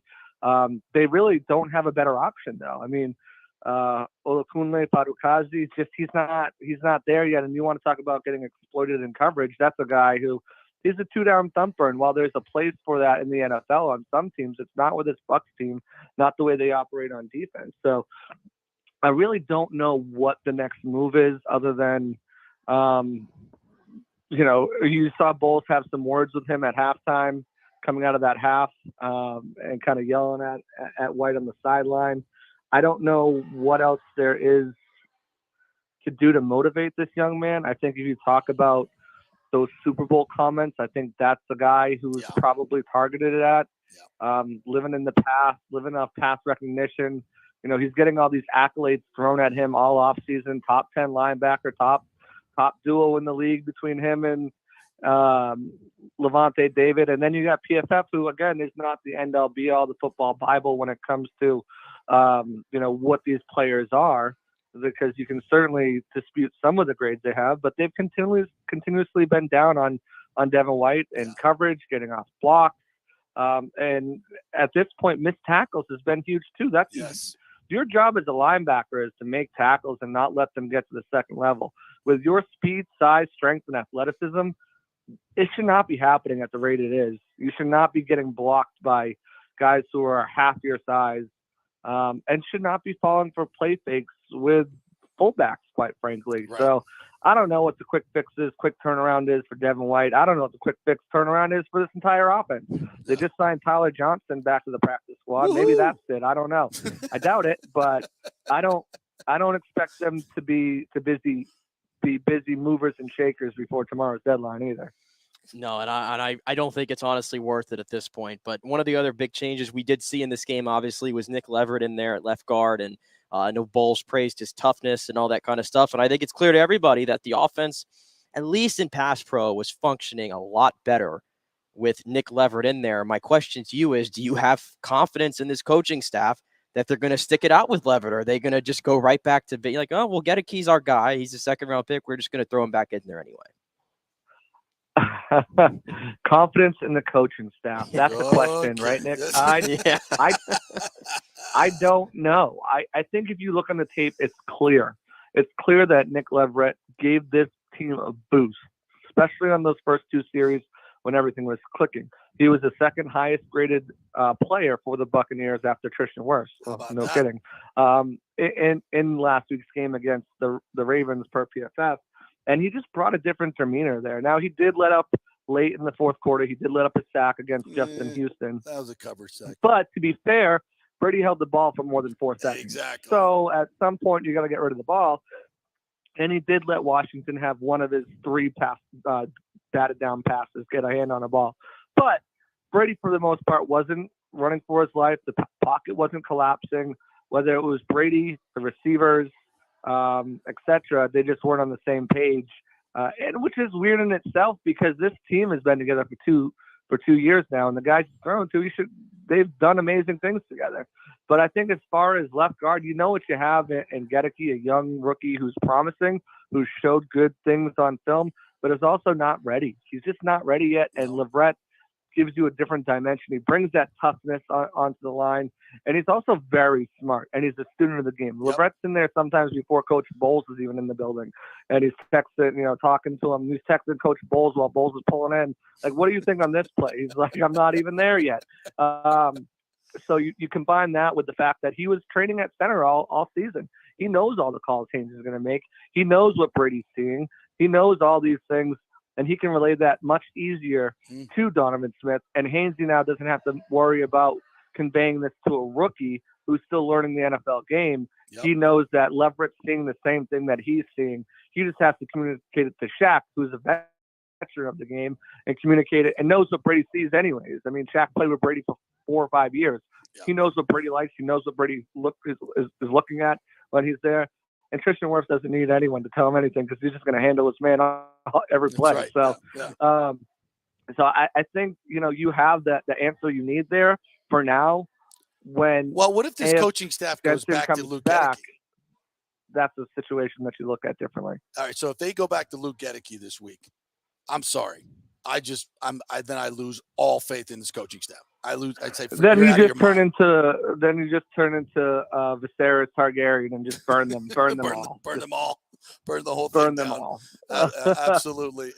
It's brutal at this point. JC Allen joining us at Pewter Report. So that's, we kind of talk a little bit about the defense, but now the offense. I mean, Tyler Johnson, somebody just dropped like a 10-pound deuce in the toilet and you're bringing me a little plunger? Like, are you kidding me?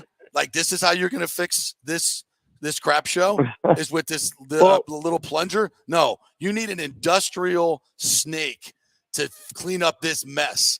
And we're no reassignments on the offensive staff. No, nothing. We had the big powwow this weekend. We're waiting for the white smoke, we got a new pope calling the plays. No, we got Tyler Johnson coming in. Are you kidding me? Seriously?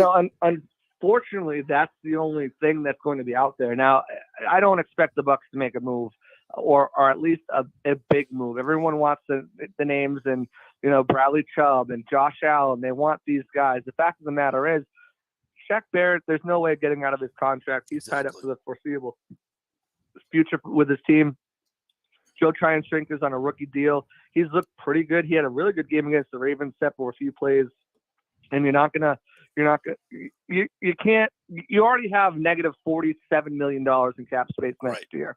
You can't afford to bring on a Bradley Chubb or a Josh Allen. Both of those guys want contract extensions. Not the quarterback, by the way. Bring them in here, fit their cap number under the cap number. You're only at $3.5 million, then extend them to a deal. And for the capital that you're going to have to give up, it's not worth it for a 1-year rental. This isn't basketball where you just trade a first-round pick. Like, the Bucs need that first-round pick potentially for a quarterback to address another position in this draft. So those guys are pipe dreams. The best candidate got traded to the Eagles, and that would have been Robert Quinn. They reworked his contract. Chicago was willing to eat a majority of that contract, and now he's a free agent in 2022. There's not a Von Miller. There's not that type of guy out there who's going to be a free agent next year who isn't going to cost you an arm and a leg, and who you can really just use as this 1-year rental while Shaq gets healthy for next year. As far as wide receiver, same thing. Brandon Cooks, all these other guys. Elijah Moore might be on the block, and some of these other smaller name guys. But what are they really going to do for you? The biggest name that's available is still Odell Beckham Jr. He's not ready to come back probably for another 2 to 3 weeks. At that point, what is he looking for as contract determination? You're already paying almost $40 million for your wide receiver room this year as it is. Can you really afford to bring in another big contract? You can't. And as far as offensive linemen, everyone wants a guard or a center. So does everybody else in the league. They want a guard and center. And if you're a team, even if you're tanking, you're still not going to get your quarterback crushed or your offensive line, your quarterback hurt that you have now, or your running back hurt, or one of these pieces that you may have by trading a blue chip offensive lineman. You're looking at a backup. You're looking at a Ben Cleveland from the Ravens, or a backup lineman. And then how are you any better by trading for a backup lineman? I just don't see a scenario where they can trade for a guy that's going to make an impact on this team. And I mean, when everyone's healthy, they've got good enough starters. No, they have players here. Unless there's a wild card edge rusher out there that I don't know about, who's on a decent contract, or the team might just be fed up with him and could potentially help. I don't know what other moves you make for this team. Because Gesicki is another guy who's not it. He's a pass-catching tight end, and he's not going to block for you. Yep. They tried that in Miami, and it's not working. And to the point about at least the wide receiver additions, the other thing here, I'm watching an offense that's dysfunctional completely, and the number one receiver in the offense is not even on the same page with the quarterback who he's been catching passes from for 3 years. So what gives me any confidence that bringing in another receiver and magically they're just going to learn the playbook in a week or two and they're going to be firing on all cylinders? I mean, that's a valid point, right? I mean, we can't even get Correct. There's nothing going on with Mike Evans and Chris Godwin and all the other guys right now. Correct. And Tyler Johnson had one of the best preseasons and had a really phenomenal camp. At one point, Mike Evans said that he had the best camp. Now, I don't know why he couldn't crack the lineup with Houston, but at least Brady has trust in him, has thrown him the ball before. He's made critical catches in critical moments. Yes, did he not step up when it was his opportunity last year when Godwin went down? Yeah, he probably could have played better, but I don't think that slot position is necessarily Tyler Johnson's best role. Nope. I think his best role is as an outside possession type receiver, move the chains. You see what he did last year, averaging almost 10 yards a catch, or a little over 10 yards a catch, I believe. And just a move the chains guy, go to the sticks, and play. And he's not a big step. He's not going to separate like crazy. He's not going to. They're going to have to use him schematically and creatively to get him open and get him balls. But at least it's another guy that you're not integrating into the offense. He knows the offense. All he's got to do is come in, learn the install, and then he's ready to go out there and play. And like I said, Brady trusts him to an extent to make plays. He looked really sharp in preseason. The only reason they didn't keep him was that he didn't have any special teams value. But yet, I haven't even looked at Brashad Perriman's special team snaps because I haven't really seen much of him. He hasn't shown up. No. I mean, at least it's someone that knows your play, knows your system. Same thing with bringing in Ryan Smith at cornerback. You're not bringing in a guy off the street that doesn't know your system, and you need to get ready to play. If he needs to play more, he's more of a special teams guy. But if you need him for whatever reason, he knows this playbook, he knows this system. He's been in it before. So I mean, it's one of these situations where, like I said, don't expect the flashy names. Ryan Smith and Tyler Johnson might be it. That's probably all you're getting. Don't expect the Byron Leftwich fire. It's on these players to execute better, and obviously on the coaches to call the game better. But it's a daunting test. You look ahead; they've got the Rams who are in a free fall themselves. Yeah. And then they go to Germany. Seahawks are playing red hot right now. Yeah, they are. And it's in Germany, so anything could happen. Then they have their bye week. But after that bye week, they have another tough gauntlet. The Cleveland Browns, as constructed right now, play really solid defense and can run the heck out of the ball. Yeah, two things. That's been the Bucs' kryptonite so far. So, then you look at the Saints, who have always played the Bucs really well at home. You have the 49ers, cross-country trip. You come back, doesn't get any easier because you got the Bengals. Then you go to Christmas and play the Cardinals, who are turning it up a little bit. Now, still a team that I think you should beat. And again, you should beat the Panthers, but you should have beat them before. That's right. And then you finish out with Atlanta, who you barely beat, and could have been a different outcome if there wasn't that bogus roughing the passer call. Yep. So the Bucs right now cannot lose more than 3 games tops the rest of the season, and it's not like they have a really easy rest of the season. It's a tough schedule, and it's going to take them bouncing back immediately with or without reinforcements via trade or free agency to really get the job done. I don't I don't know if my faith is there from what I've seen over the first 8 weeks. From what we've seen, how can you have faith? All I can say is that I think the pieces are here for a turnaround. I do. I don't think you need I think to the pieces are here for a championship, Yeah. JP. Well, you'd go that far?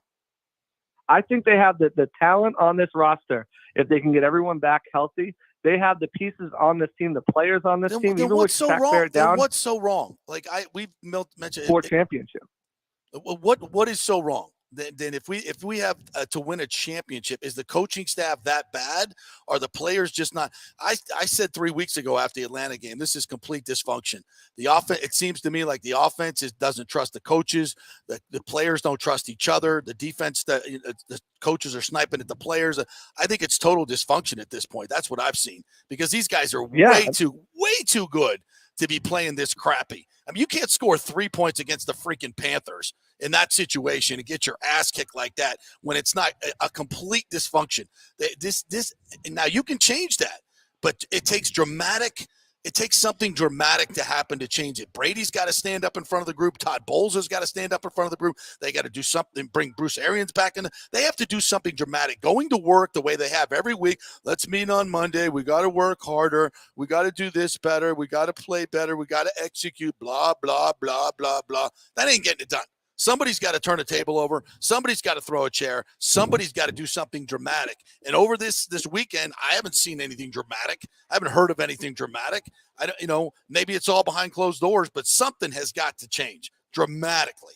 And I don't know. There's got to be a shakeup. There's got to be a bomb drop. Something's has to happen. Right. I don't know what that necessarily is, because right now you have so many injuries and questionable backups at some positions that I don't know what you do. But, if they do get guys like Akeem Hicks back this week and Carlton Davis and Sean Murphy-Bunting and Antoine Winfield Jr., you have now an influx of talent on that defensive side of the ball. And I think, they've missed Logan Ryan. Hands down was the best player acquisition of this team this offseason. Easily, he has been amazing. Yep. And they're really missing him in that back end. It's really hurting their versatility and allowing them to play as well as they did those first 2.5 games. So, I think that, like I said, they have all the pieces here. Yes, the offensive line is not what it was last year. Yes, they're definitely missing Gronk in third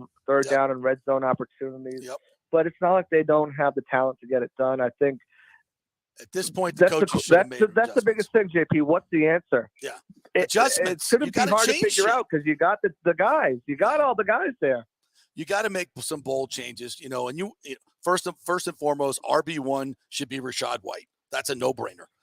And you know what? And I'd sit down Devin White at for least the first the more even split. There's no reason why Leonard Fournette should have 72% of the carries compared to 18% for over 49 snaps to 18 snaps. That's just not going to cut it. It's not. Like, he's our Tony White, Pollard. Leonard Fournette looks slow. Rachaad White has better vision. He's got better speed. And I don't understand why they're not using him out of the slot. We've seen them have both of them in the backfield, but he's caught a lot of balls out of the slot, lined up at different positions, wide receivers. Yes. Like, I don't think they're using him creatively enough. I think it's a no-brainer. Kate Otten should be tight end 1 going forward. Left guard should be Nick Leverett. And those shakeups should maybe provide a jolt to this team. We'll see what they do. The problem is that even though they are going against the Rams, who are banged up and might even be without Cooper Kupp right now, and Sean McVay has had Todd Bowles' number. That's right. And that's a question mark there. You can't lose against the Rams and the Seahawks. You got to go into your bye week with 2 back-to-back wins. I don't know if they can do it, though. Yeah, everything changes. All right, JC, great conversation, man. Always appreciate you having you on. We appreciate your questions, too, in the press conferences. You are bold and unabashed, and I love that. Tell the folks where they can find your content and the Pewter Report content. Yeah, absolutely. JC Allen at NFL on Twitter is where you can find me. I'm your one-stop shop for all Bucs stuff, whether it's the Buccaneers, whether it's PFF, whether it's whatever it is, my own thoughts, or obviously our amazing content over at pewterreport.com. Right. You can find it all there on my page. No need to go anywhere else. All right, and then pewterreport.com for all our stuff, Pewter Report TV for our live podcasts and clips and Touchback Tuesdays and all that fun stuff. But always a pleasure coming on here and chopping it up hey, we'll see. You know, they're back to work today. They're supposed to come back tomorrow. They said, get in the building on Monday. Yeah, I like that. And we'll see if there were changes made over the weekend after these coaches had long internal discussions, as we were told. Hey, I have to, I forgot to ask you, your best costume growing up. What's the one you remember best for Halloween that you went as? Oh, my dad made an incredible Two-Face costume from scratch. Painted my face, got like an old suit, and like used like fabric gel and stuff like that, and made an amazing Two-Face costume. Or I went as Wes Borland one year. I don't know if you remember Wes Borland from Limp Bizkit. He had the weird like face paint and stuff like that. Yeah. So those are two of my best costumes that I went as. Dad, I don't think I've ever heard a story about a dad making a kick-ass costume. God, dads don't do that, right? Yeah, I never did that for my. I mean, I helped out a little bit, but you know, I was like, go Thomas the Train. That's a nice one. I'd like to see if you got any pictures, man, post them. We'll repost them. Awesome stuff. I'll see if I can dig some up. All right, brother. Great stuff. Thanks, JC. Appreciate it, my man. JC Allen there, Pewter Report. There's not enough people in the media that ask tough questions these days. So I really appreciate the fact that he does that. It's good. He's dressing up as Wes Borland. I would have been running away from JC if I was trick-or-treating and I saw him. Let me see that. This dude has always freaked me out when I was a kid. What's that all about? This is him right here. That guy from Limp Bizkit, the guitarist. That is a little scary. When I was a kid, like Limp Bizkit was like huge. Yeah, they were. And this guy always like creeped the crap out of me. Look at that, like that face to far. Yeah. Is that Marilyn Manson? That's crazy. Ugh. All right. Quick break. When we come back, we're going to get into the Rays a little bit. And Rob Manfred said something this weekend I thought was very interesting. As much as it was poo-pooed and changed in the local media, we will talk about that when we return. We're brought to you by Bay Area Modern Medical Center, BAMMC.com. Chris Lugo and his medical team over there doing a great job. We're going to have him on to talk about testosterone replacement therapy. I think this week we got him on. And a lot of misnomers and myths out there. We'll clean that up. And if you got any questions about it, get it to us on social media, and we'll get it to the doctor. We'll ask the doctor. Also by the Jeeves Law Group, JEEVES lawgroup.com. Back in 3 with Rob Manfred and Stadium Stars talk. Stay with us.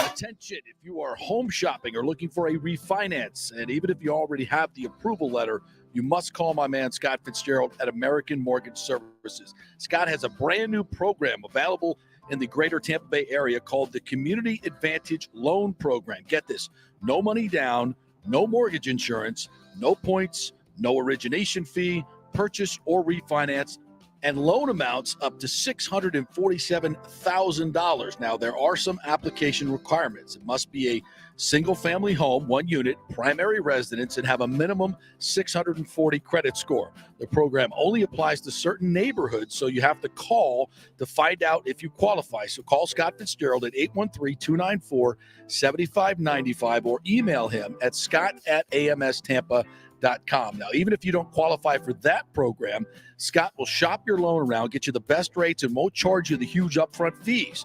And if you've had issues with your bank calling you back, Scott will return calls immediately or at least the same day.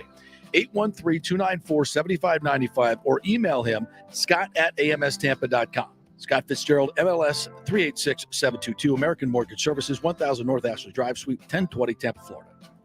JP here for Italiano Insurance. If you've started a side hustle during COVID and the business has grown, well, you need business insurance, because if you get sued, you could lose all your personal wealth if you're not properly protected. That's right. Your home, your savings, everything could go.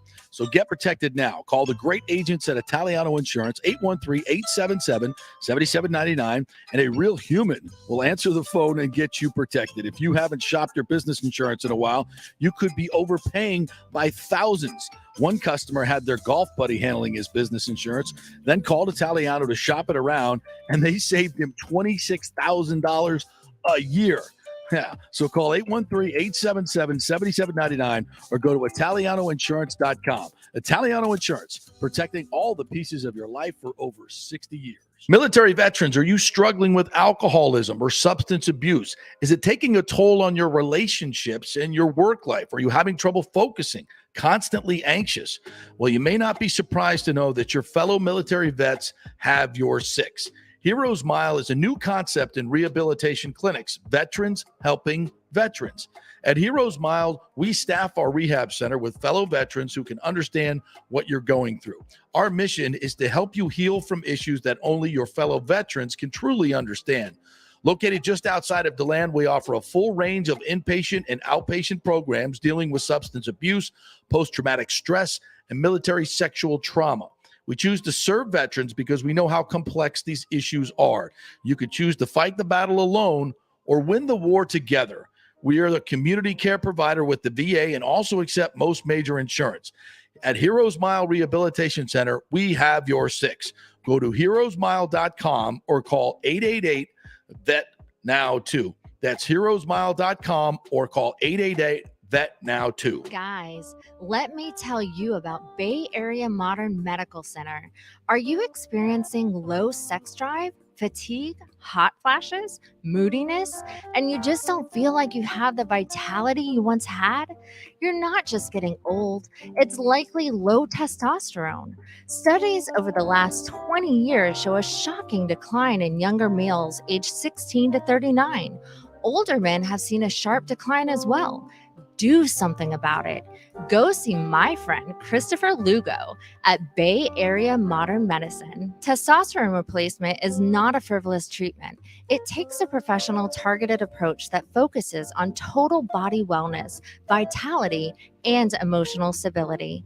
Not a one-size-fits-all approach like many clinics use. They will monitor your blood work and adjust your treatment as needed for optimal results. Call 844-977-3477 or go to BAMMC.com.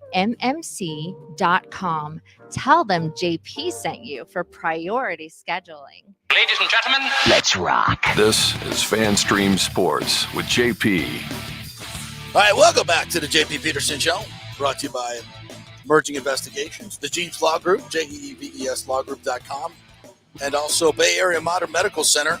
If you're feeling a little listless, maybe your libido is down, guys, or you're not getting as much out of your workouts, it's likely that testosterone is low. So get your blood work done. Go to BAMMC.com, Bay Area Modern Medical Center. Chris Lugo works with our National Guard, keeps our top pilots in shape. And if you haven't heard the news, the research has shown that American men testosterone levels are down dramatically. If you're 50 years old, you probably have 50% less testosterone than you should have. So you need the replacement therapy to get it back to your natural levels. And it should be done by a doctor and someone who knows exactly what they're doing. And that's Chris Lugo at Bay Area Modern Medical Center. So going over there, BAMMC.com is the website. You can make an appointment through the website or give them a call. Either one, they do appointments outside of regular hours if that's an issue you have. So they'll take care of you. You get great personal service, and that's what people really need these days. You're not just a number coming in there and they ship you out, write you a script and get you out in 15 minutes because they got to get to 17 other people that are waiting. It's not the way it works there. It's very individualized. So take your health seriously and do it with personalized medicine, and that's BAMMC.com. All right, so the Rays stadium situation, people have been hitting me up and asking me, we haven't heard anything new. What's going on? As I'll say, the status right now, I think there's a lot of things going on behind the scenes. There's the property acquisition by Darryl Shaw last week of that little horseshoe, what I would call a horseshoe parcel that is at the end of Channel Side there where the shipyard is. You see where the silos are, that area. And I think it's an amazing opportunity. And I've talked to some real estate people about that, to build a huge, a complex there, an entertainment complex that marries with a stadium. I've talked about, building a 5 or 6 story complex on the Channel Side there, and marina down there at the bottom where it kind of horseshoes. You could put a nice little marina in there, do some pedestrian bridges over it 5-6 stories tall over the water, leading to a translucent roof stadium that you've already had, the same one from 2018, have a stadium there, condo towers development. It's what Beckham is doing that in Miami without public money, by the way. It's what the Braves have done. It's what they've done in Texas. It's the new way for stadiums. You have an anchor team like the Rays that comes in and brings fans 81 nights a year, which, add concerts and everything else in there. You're talking about another venue that's probably open for business, 150 to 200 nights a year. I mean, it's a no-brainer in the climate that we're in right now with real estate and development in the Tampa Bay area. There's developers that would be lining up to do this deal. And I think with Major League Baseball putting out their survey a few weeks ago, it wasn't the Rays that did the survey. It was Major League Baseball who put out the survey to find out what's going on in Tampa and in Tampa Bay. And I think they probably got a lot of feedback that said, we want the stadium in downtown Tampa. This is where we want the stadium. This is where it can be. And I think the Major League Baseball owners are looking at it and saying, this is a golden opportunity. And this is where Stu Sternberg needs to be putting his focus. But as we know, Stu has not been working well with others. And I've got this on great authority with his meetings with the TSA. His meetings have been very terse. Okay. They have been not very cordial. And he's not giving any information about where they're going. We're hearing about these other deals. So there's a lot of stuff. There's a lot of smoke going on right now. Now, I say that in terms of this. This is Rob Manfred, the commissioner of baseball, on with Mad Dog, right? And this is on Sirius XM radio, and they're talking about the A's situation. And you'll hear Rob is not really asked much about the Rays situation. So he's kind of, Rob Manfred, volunteering this information. And keep this in mind, just after he's received all these surveys, if you don't think all these surveys came back and 90% of it was move the team to Tampa, you're bananas. You're just bananas. You don't know what's going on.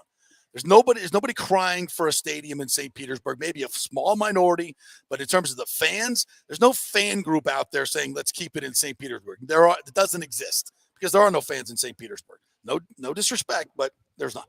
So with that in mind, that information in mind, let's listen to what Rob Manfred said. Oakland, Tampa never seems to go away. When are we finally going to, is Vegas and Nashville alternatives? Help me out with this A's thing. You can't have the baseball being played in that ballpark. This has got to end eventually. Look, everybody, I do want to say this. I think the mayor in Oakland has made a huge effort to try to get it done in Oakland. It just doesn't look like it's going to happen. I'm not positive about it. You're not optimistic. I think the A's have proceeded prudently in terms of exploring the Las Vegas alternative. Given the lack of pace in Oakland, I think they have to look for an alternative. I see Tampa differently. I think a properly located facility in Tampa, that Tampa's a viable major league market. I got a lot of faith in Stu Sternberg. I think they will find a place to get a ballpark built, and I think baseball can thrive in Tampa. All right. Okay. First of all, he said Tampa, I think 4 times there. Okay. Now, we know that when Rob Manfred and other people speak about the Tampa Bay area, oftentimes they just say Tampa. I get that. That's part of it. But Mark Topkin went and took it a step further. When he put the quotes in the paper, he literally changed the meaning of what Rob Manfred was saying. And folks, from time to time, and I went to journalism school just like Mark Topkin did. And from time to time, you're going to, when people speak in more conversational tones, like he was with Mad Dog there, they're going back and forth. And you're doing a quote, you're going to put in parentheses what somebody meant if they don't say the word exactly. But in those situations, there is no viable alternative to what they mean. You would never do that because you're changing the meaning of the quote unless you ask that person to clarify. And if that, then you would put it in there. So so when Mark wrote his story, he put in parentheses, I'm seeing if I can find this exactly. When he said Tampa, he put in parentheses Bay, like he meant Tampa Bay. And I'm like, I don't know about that because there's clearly a viable alternative that he meant specifically Tampa.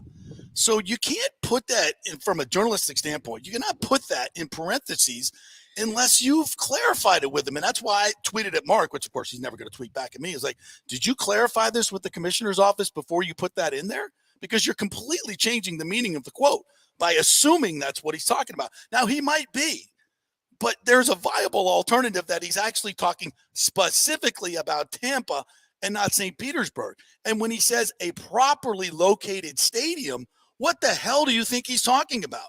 He's talking about that the Tropicana Field is not properly located.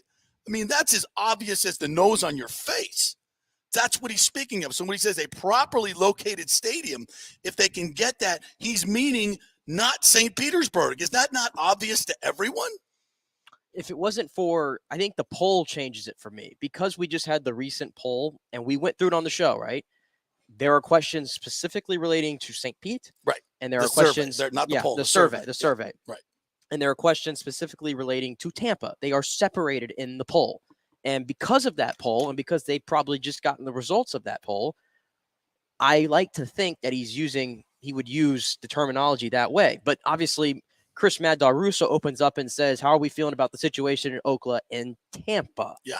So again, from when he says that, I know he means like Tampa Bay. He's Right. talking about the organization. Right. But Manfred does make it a little bit more difficult because he says it like 4 times. Yes. And the context is a little different when he's saying You know what it. he never said? St. Petersburg. He never says St. Petersburg. He never puts the Bay at the end. So, I mean, I don't know. I mean, my headline for here is that clearly he's out on Oakland, a storied franchise that's been there for, 60 years, whatever.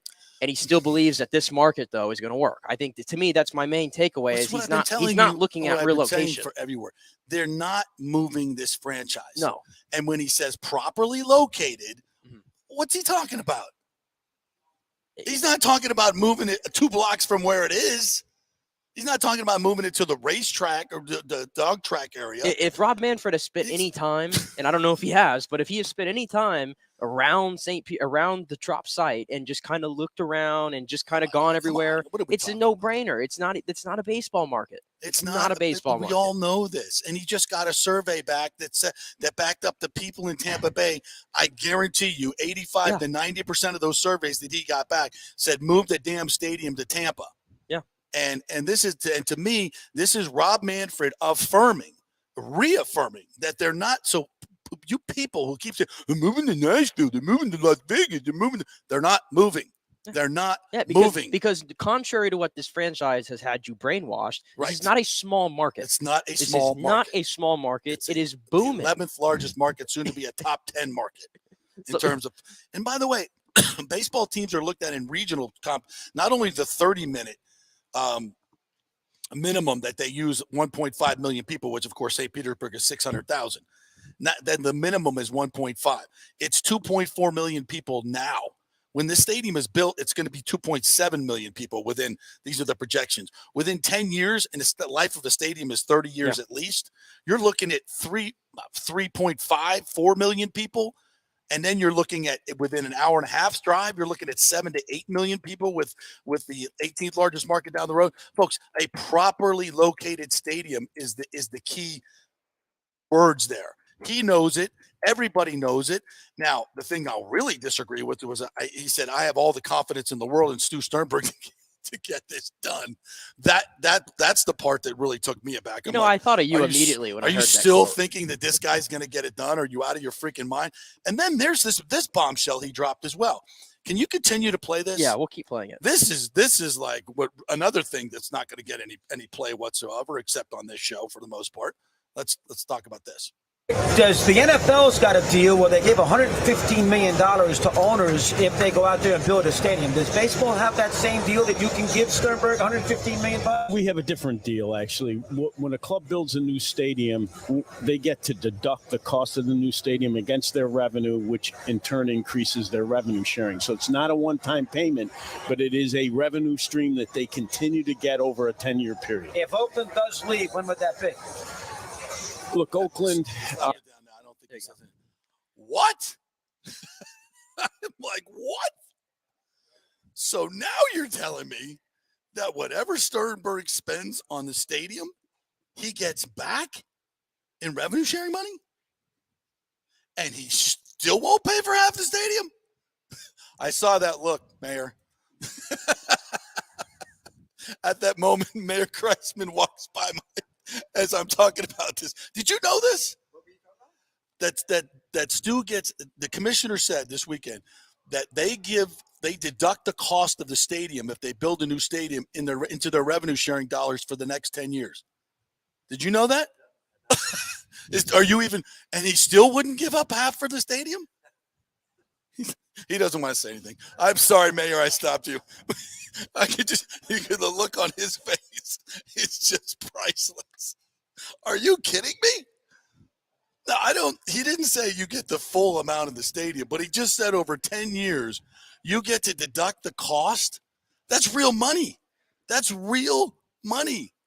So he can deduct the cost of building a new stadium in Tampa, and he still won't even pay half? I don't even know what to say to that. I don't even know what to say to that. Why that's not a freaking headline on the paper, I don't know. Are you absolutely kidding me? So I'm at a loss. I'm at a loss.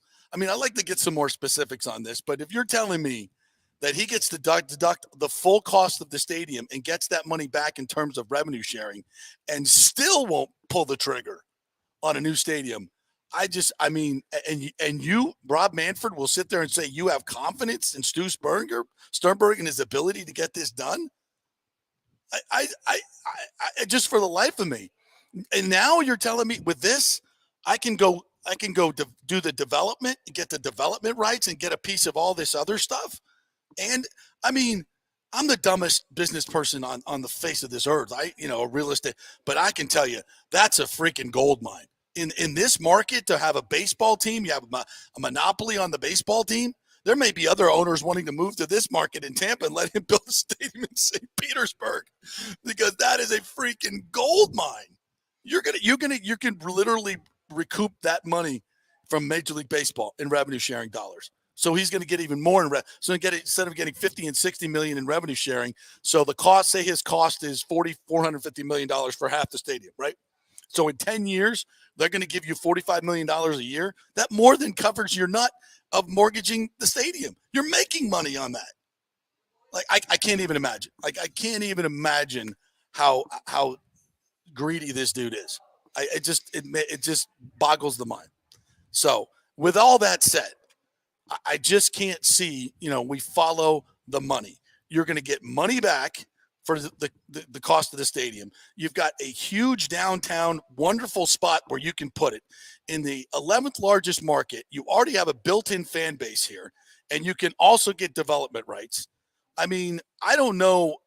What's that old line in Top Gun, the original, where Mav's like, it's no good. There. It's no good, man.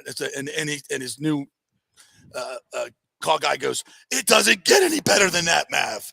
It's a shoot and die. They set him up like you got to get in there. You got to engage. It doesn't get any better than this. You could scan every market in America. You won't find a better opportunity to build a stadium. And yet this guy still can't get it done. And you have faith in him, Manfred? I don't know. Well, the only good thing is clearly he knows that where properly located stadium needs to be. So, and Daryl Shaw has now purchased more land that can be used for a stadium and an iconic, just think about it, folks. Like I described, this iconic translucent stadium in downtown Tampa with a marina right there and a big entertainment complex. I mean, I'm right there on the water, downtown. I mean, come on. Yeah, Richie Pia chimed in here and said, properly located does not mean moving it to Albert Whitted Airport or Derby Lanes. It just doesn't. Because think of the egress down by Albert Whitted. Yeah, that'd be really easy to get in and out of. Hydrofoil. It's hardly easy for me to get here every day to work, and I pass Derby Lanes, let alone when you put a baseball stadium there. Come on, it's just ridiculous. Why we're still even, no offense, Mayor Kreisman, but and I know, obviously you're mayor of St. Petersburg, you want to keep the Rays, but Mayor Kreisman was smart enough to allow the Rays to look in Hillsborough County because he knows that's what was best for the entire region. It takes a very bold politician to do something like that, but he did it for the betterment of the region and gave him the opportunity. And it wasn't Hillsborough County that dropped the ball. It wasn't the corporate support that kept it from happening, like you've read in the Times a million times. It was Stu freaking Sternberg. He's been the issue every step of the way. Will not negotiate in good faith. You can't trust him. Clearly, from his partners, he can't trust them either. And he's the problem. And if Major League Baseball will just move him out like they did Vincent Amoli and put somebody else in, this deal will be done like that. All right, we'll take a break. Actually, we don't have time to take a break, do we? Oh, we can take a little small break here. We need one more break. Let's get our last, and then we'll go a little long today because I want to get to college football too, and I know you want to get to college football too. Big game you went to this weekend, because it's getting really interesting. Not only at the top, but in some of these, the state schools are, it's getting more interesting. And guess what? It's Florida State Miami week, so lots to talk about. Stay with us. Back at 3.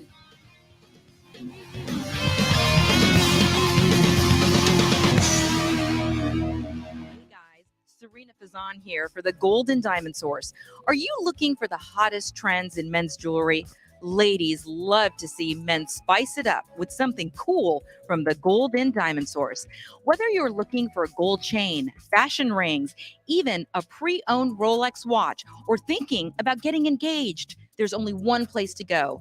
Go see my friends, Julie and Steve Weintraub at the Gold and Diamond Source for your one-stop jewelry supercenter. It's never been more important to shop local and support the businesses that support our amazing Tampa Bay community. None better than the great folks at the Gold and Diamond Source, 3800 Ulmerton Road, or online at goldendiamond.com. Are you concerned your spouse might be cheating, or want to locate a long-lost relative or love? Or a missing person and the police are not helping? An insurance adjuster who needs proof of injury. Hi, I'm Rachel D'Antonio from Tampa Bay's premier private investigation agency, Emerging Investigation. We have a proven track record of results. Local attorneys and insurance companies hire us to discover insurance fraud and crucial information in criminal cases. We can help in custody matters, and we devote a tremendous state-of-the-art technology and cutting-edge industry surveillance techniques to get you trusted results. Larger corporate agencies can be more expensive and do not offer the personal level of customer service and interaction that we pride ourselves on. We are a family-owned business. Our professional experience team includes my son, lead investigator Zach D'Antonio, a former collegiate athlete, and my daughter Emily, who leads our in-house investigations team. Don't take matters into your own hands by trying to install snooping programs on phones or GPS trackers. That can cause unneeded stress and give you inaccurate results. Go with the professionals at Emerging Investigations. We have proven results and tremendous testimonials from our satisfied customers. Call for a free consultation and we can discuss how we can help. Peace of mind is as valuable as bad news. Just go to our website, emerginginv.com, or call 813-291-FACT. That's emerginginv.com. We're Emerging Investigations. We get results in life's biggest matters. Guys, let me tell you about Bay Area Modern Medical Center. Are you experiencing low sex drive, fatigue, hot flashes, moodiness, and you just don't feel like you have the vitality you once had? You're not just getting old, it's likely low testosterone. Studies over the last 20 years show a shocking decline in younger males aged 16 to 39. Older men have seen a sharp decline as well. Do something about it. Go see my friend Christopher Lugo at Bay Area Modern Medicine. Testosterone replacement is not a frivolous treatment. It takes a professional, targeted approach that focuses on total body wellness, vitality, and emotional stability. Not a one-size-fits-all approach like many clinics use. They will monitor your blood work and adjust your treatment as needed for optimal results. Call 844-977-3477 or go to BAMMC.com. Tell them JP sent you for priority scheduling. Pure Sports. JP is back on. Welcome back. FanStream Sports.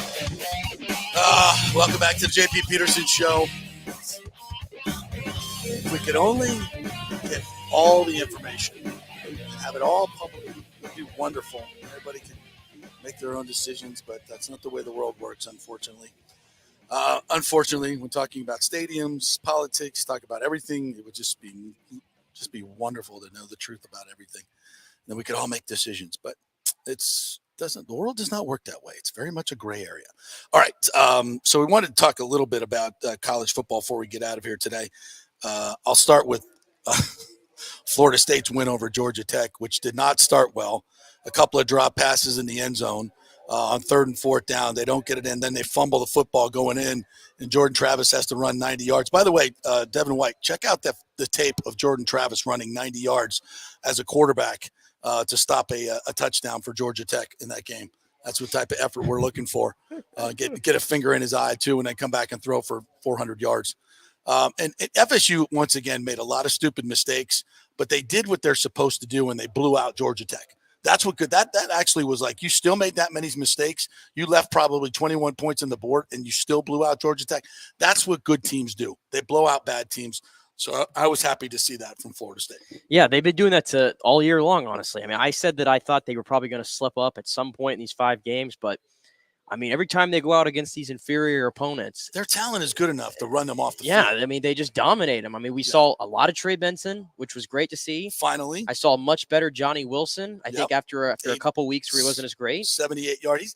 He's just inconsistent, but, man, when he's good, he's good. Yeah, and I thought Jordan played out of his mind in this game. I mean, they did everything they needed to do. Kind of an easy game for them.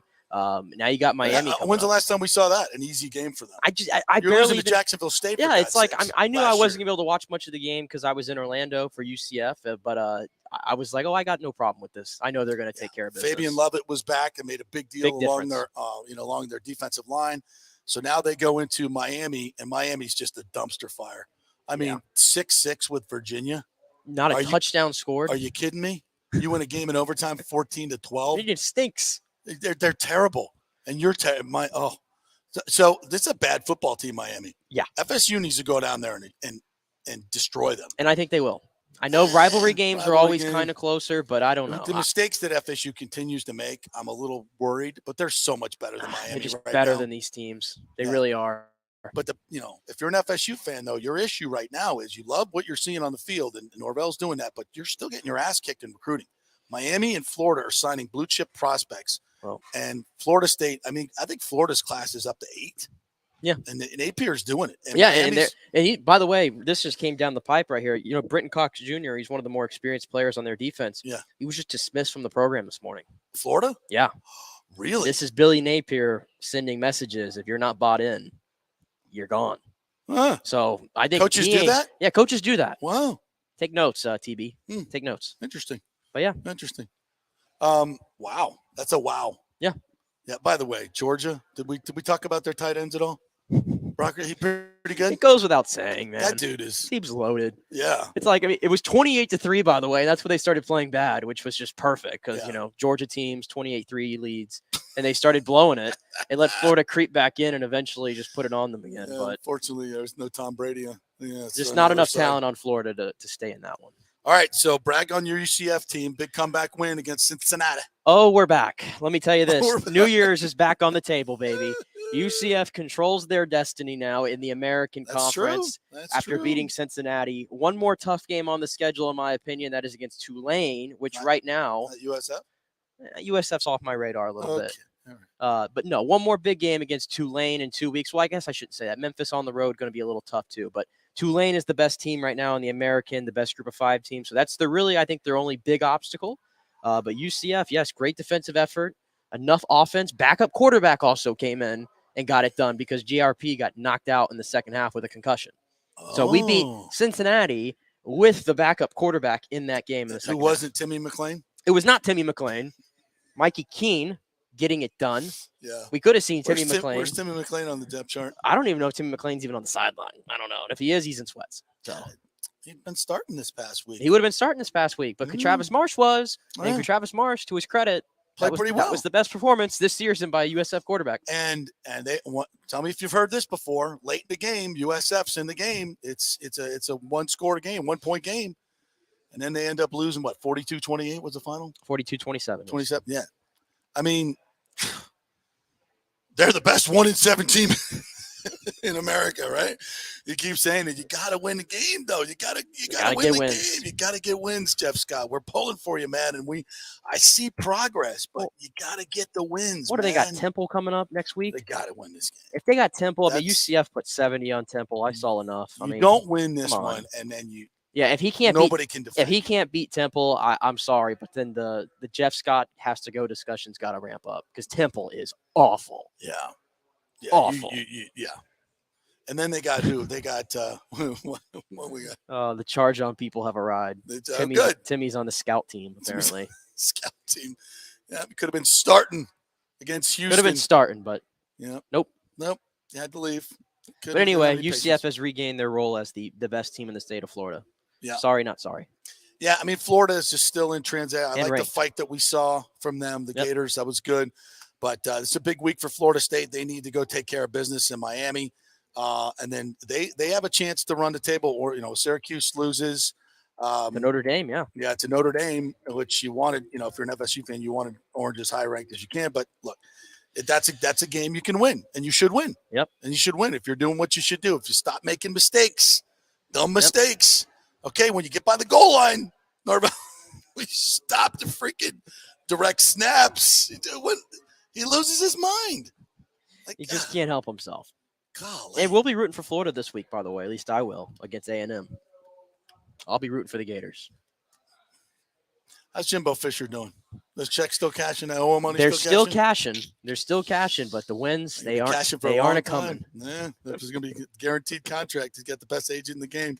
Jimmy Sexton, the best. All right, that'll do it for us here at the JP Peterson Show. Thank you for joining us. Thanks to JC Allen and Erik Erlendsson, who joined us in our first segment. So if you want the hockey talk, roll it back to 5 minutes in. You'll get some great hockey talk from the great Erik Erlendsson. We appreciate him coming on. Happy Halloween to all of you. Check the candy for your kids, folks. Keep an eye on them tonight. Be safe out there.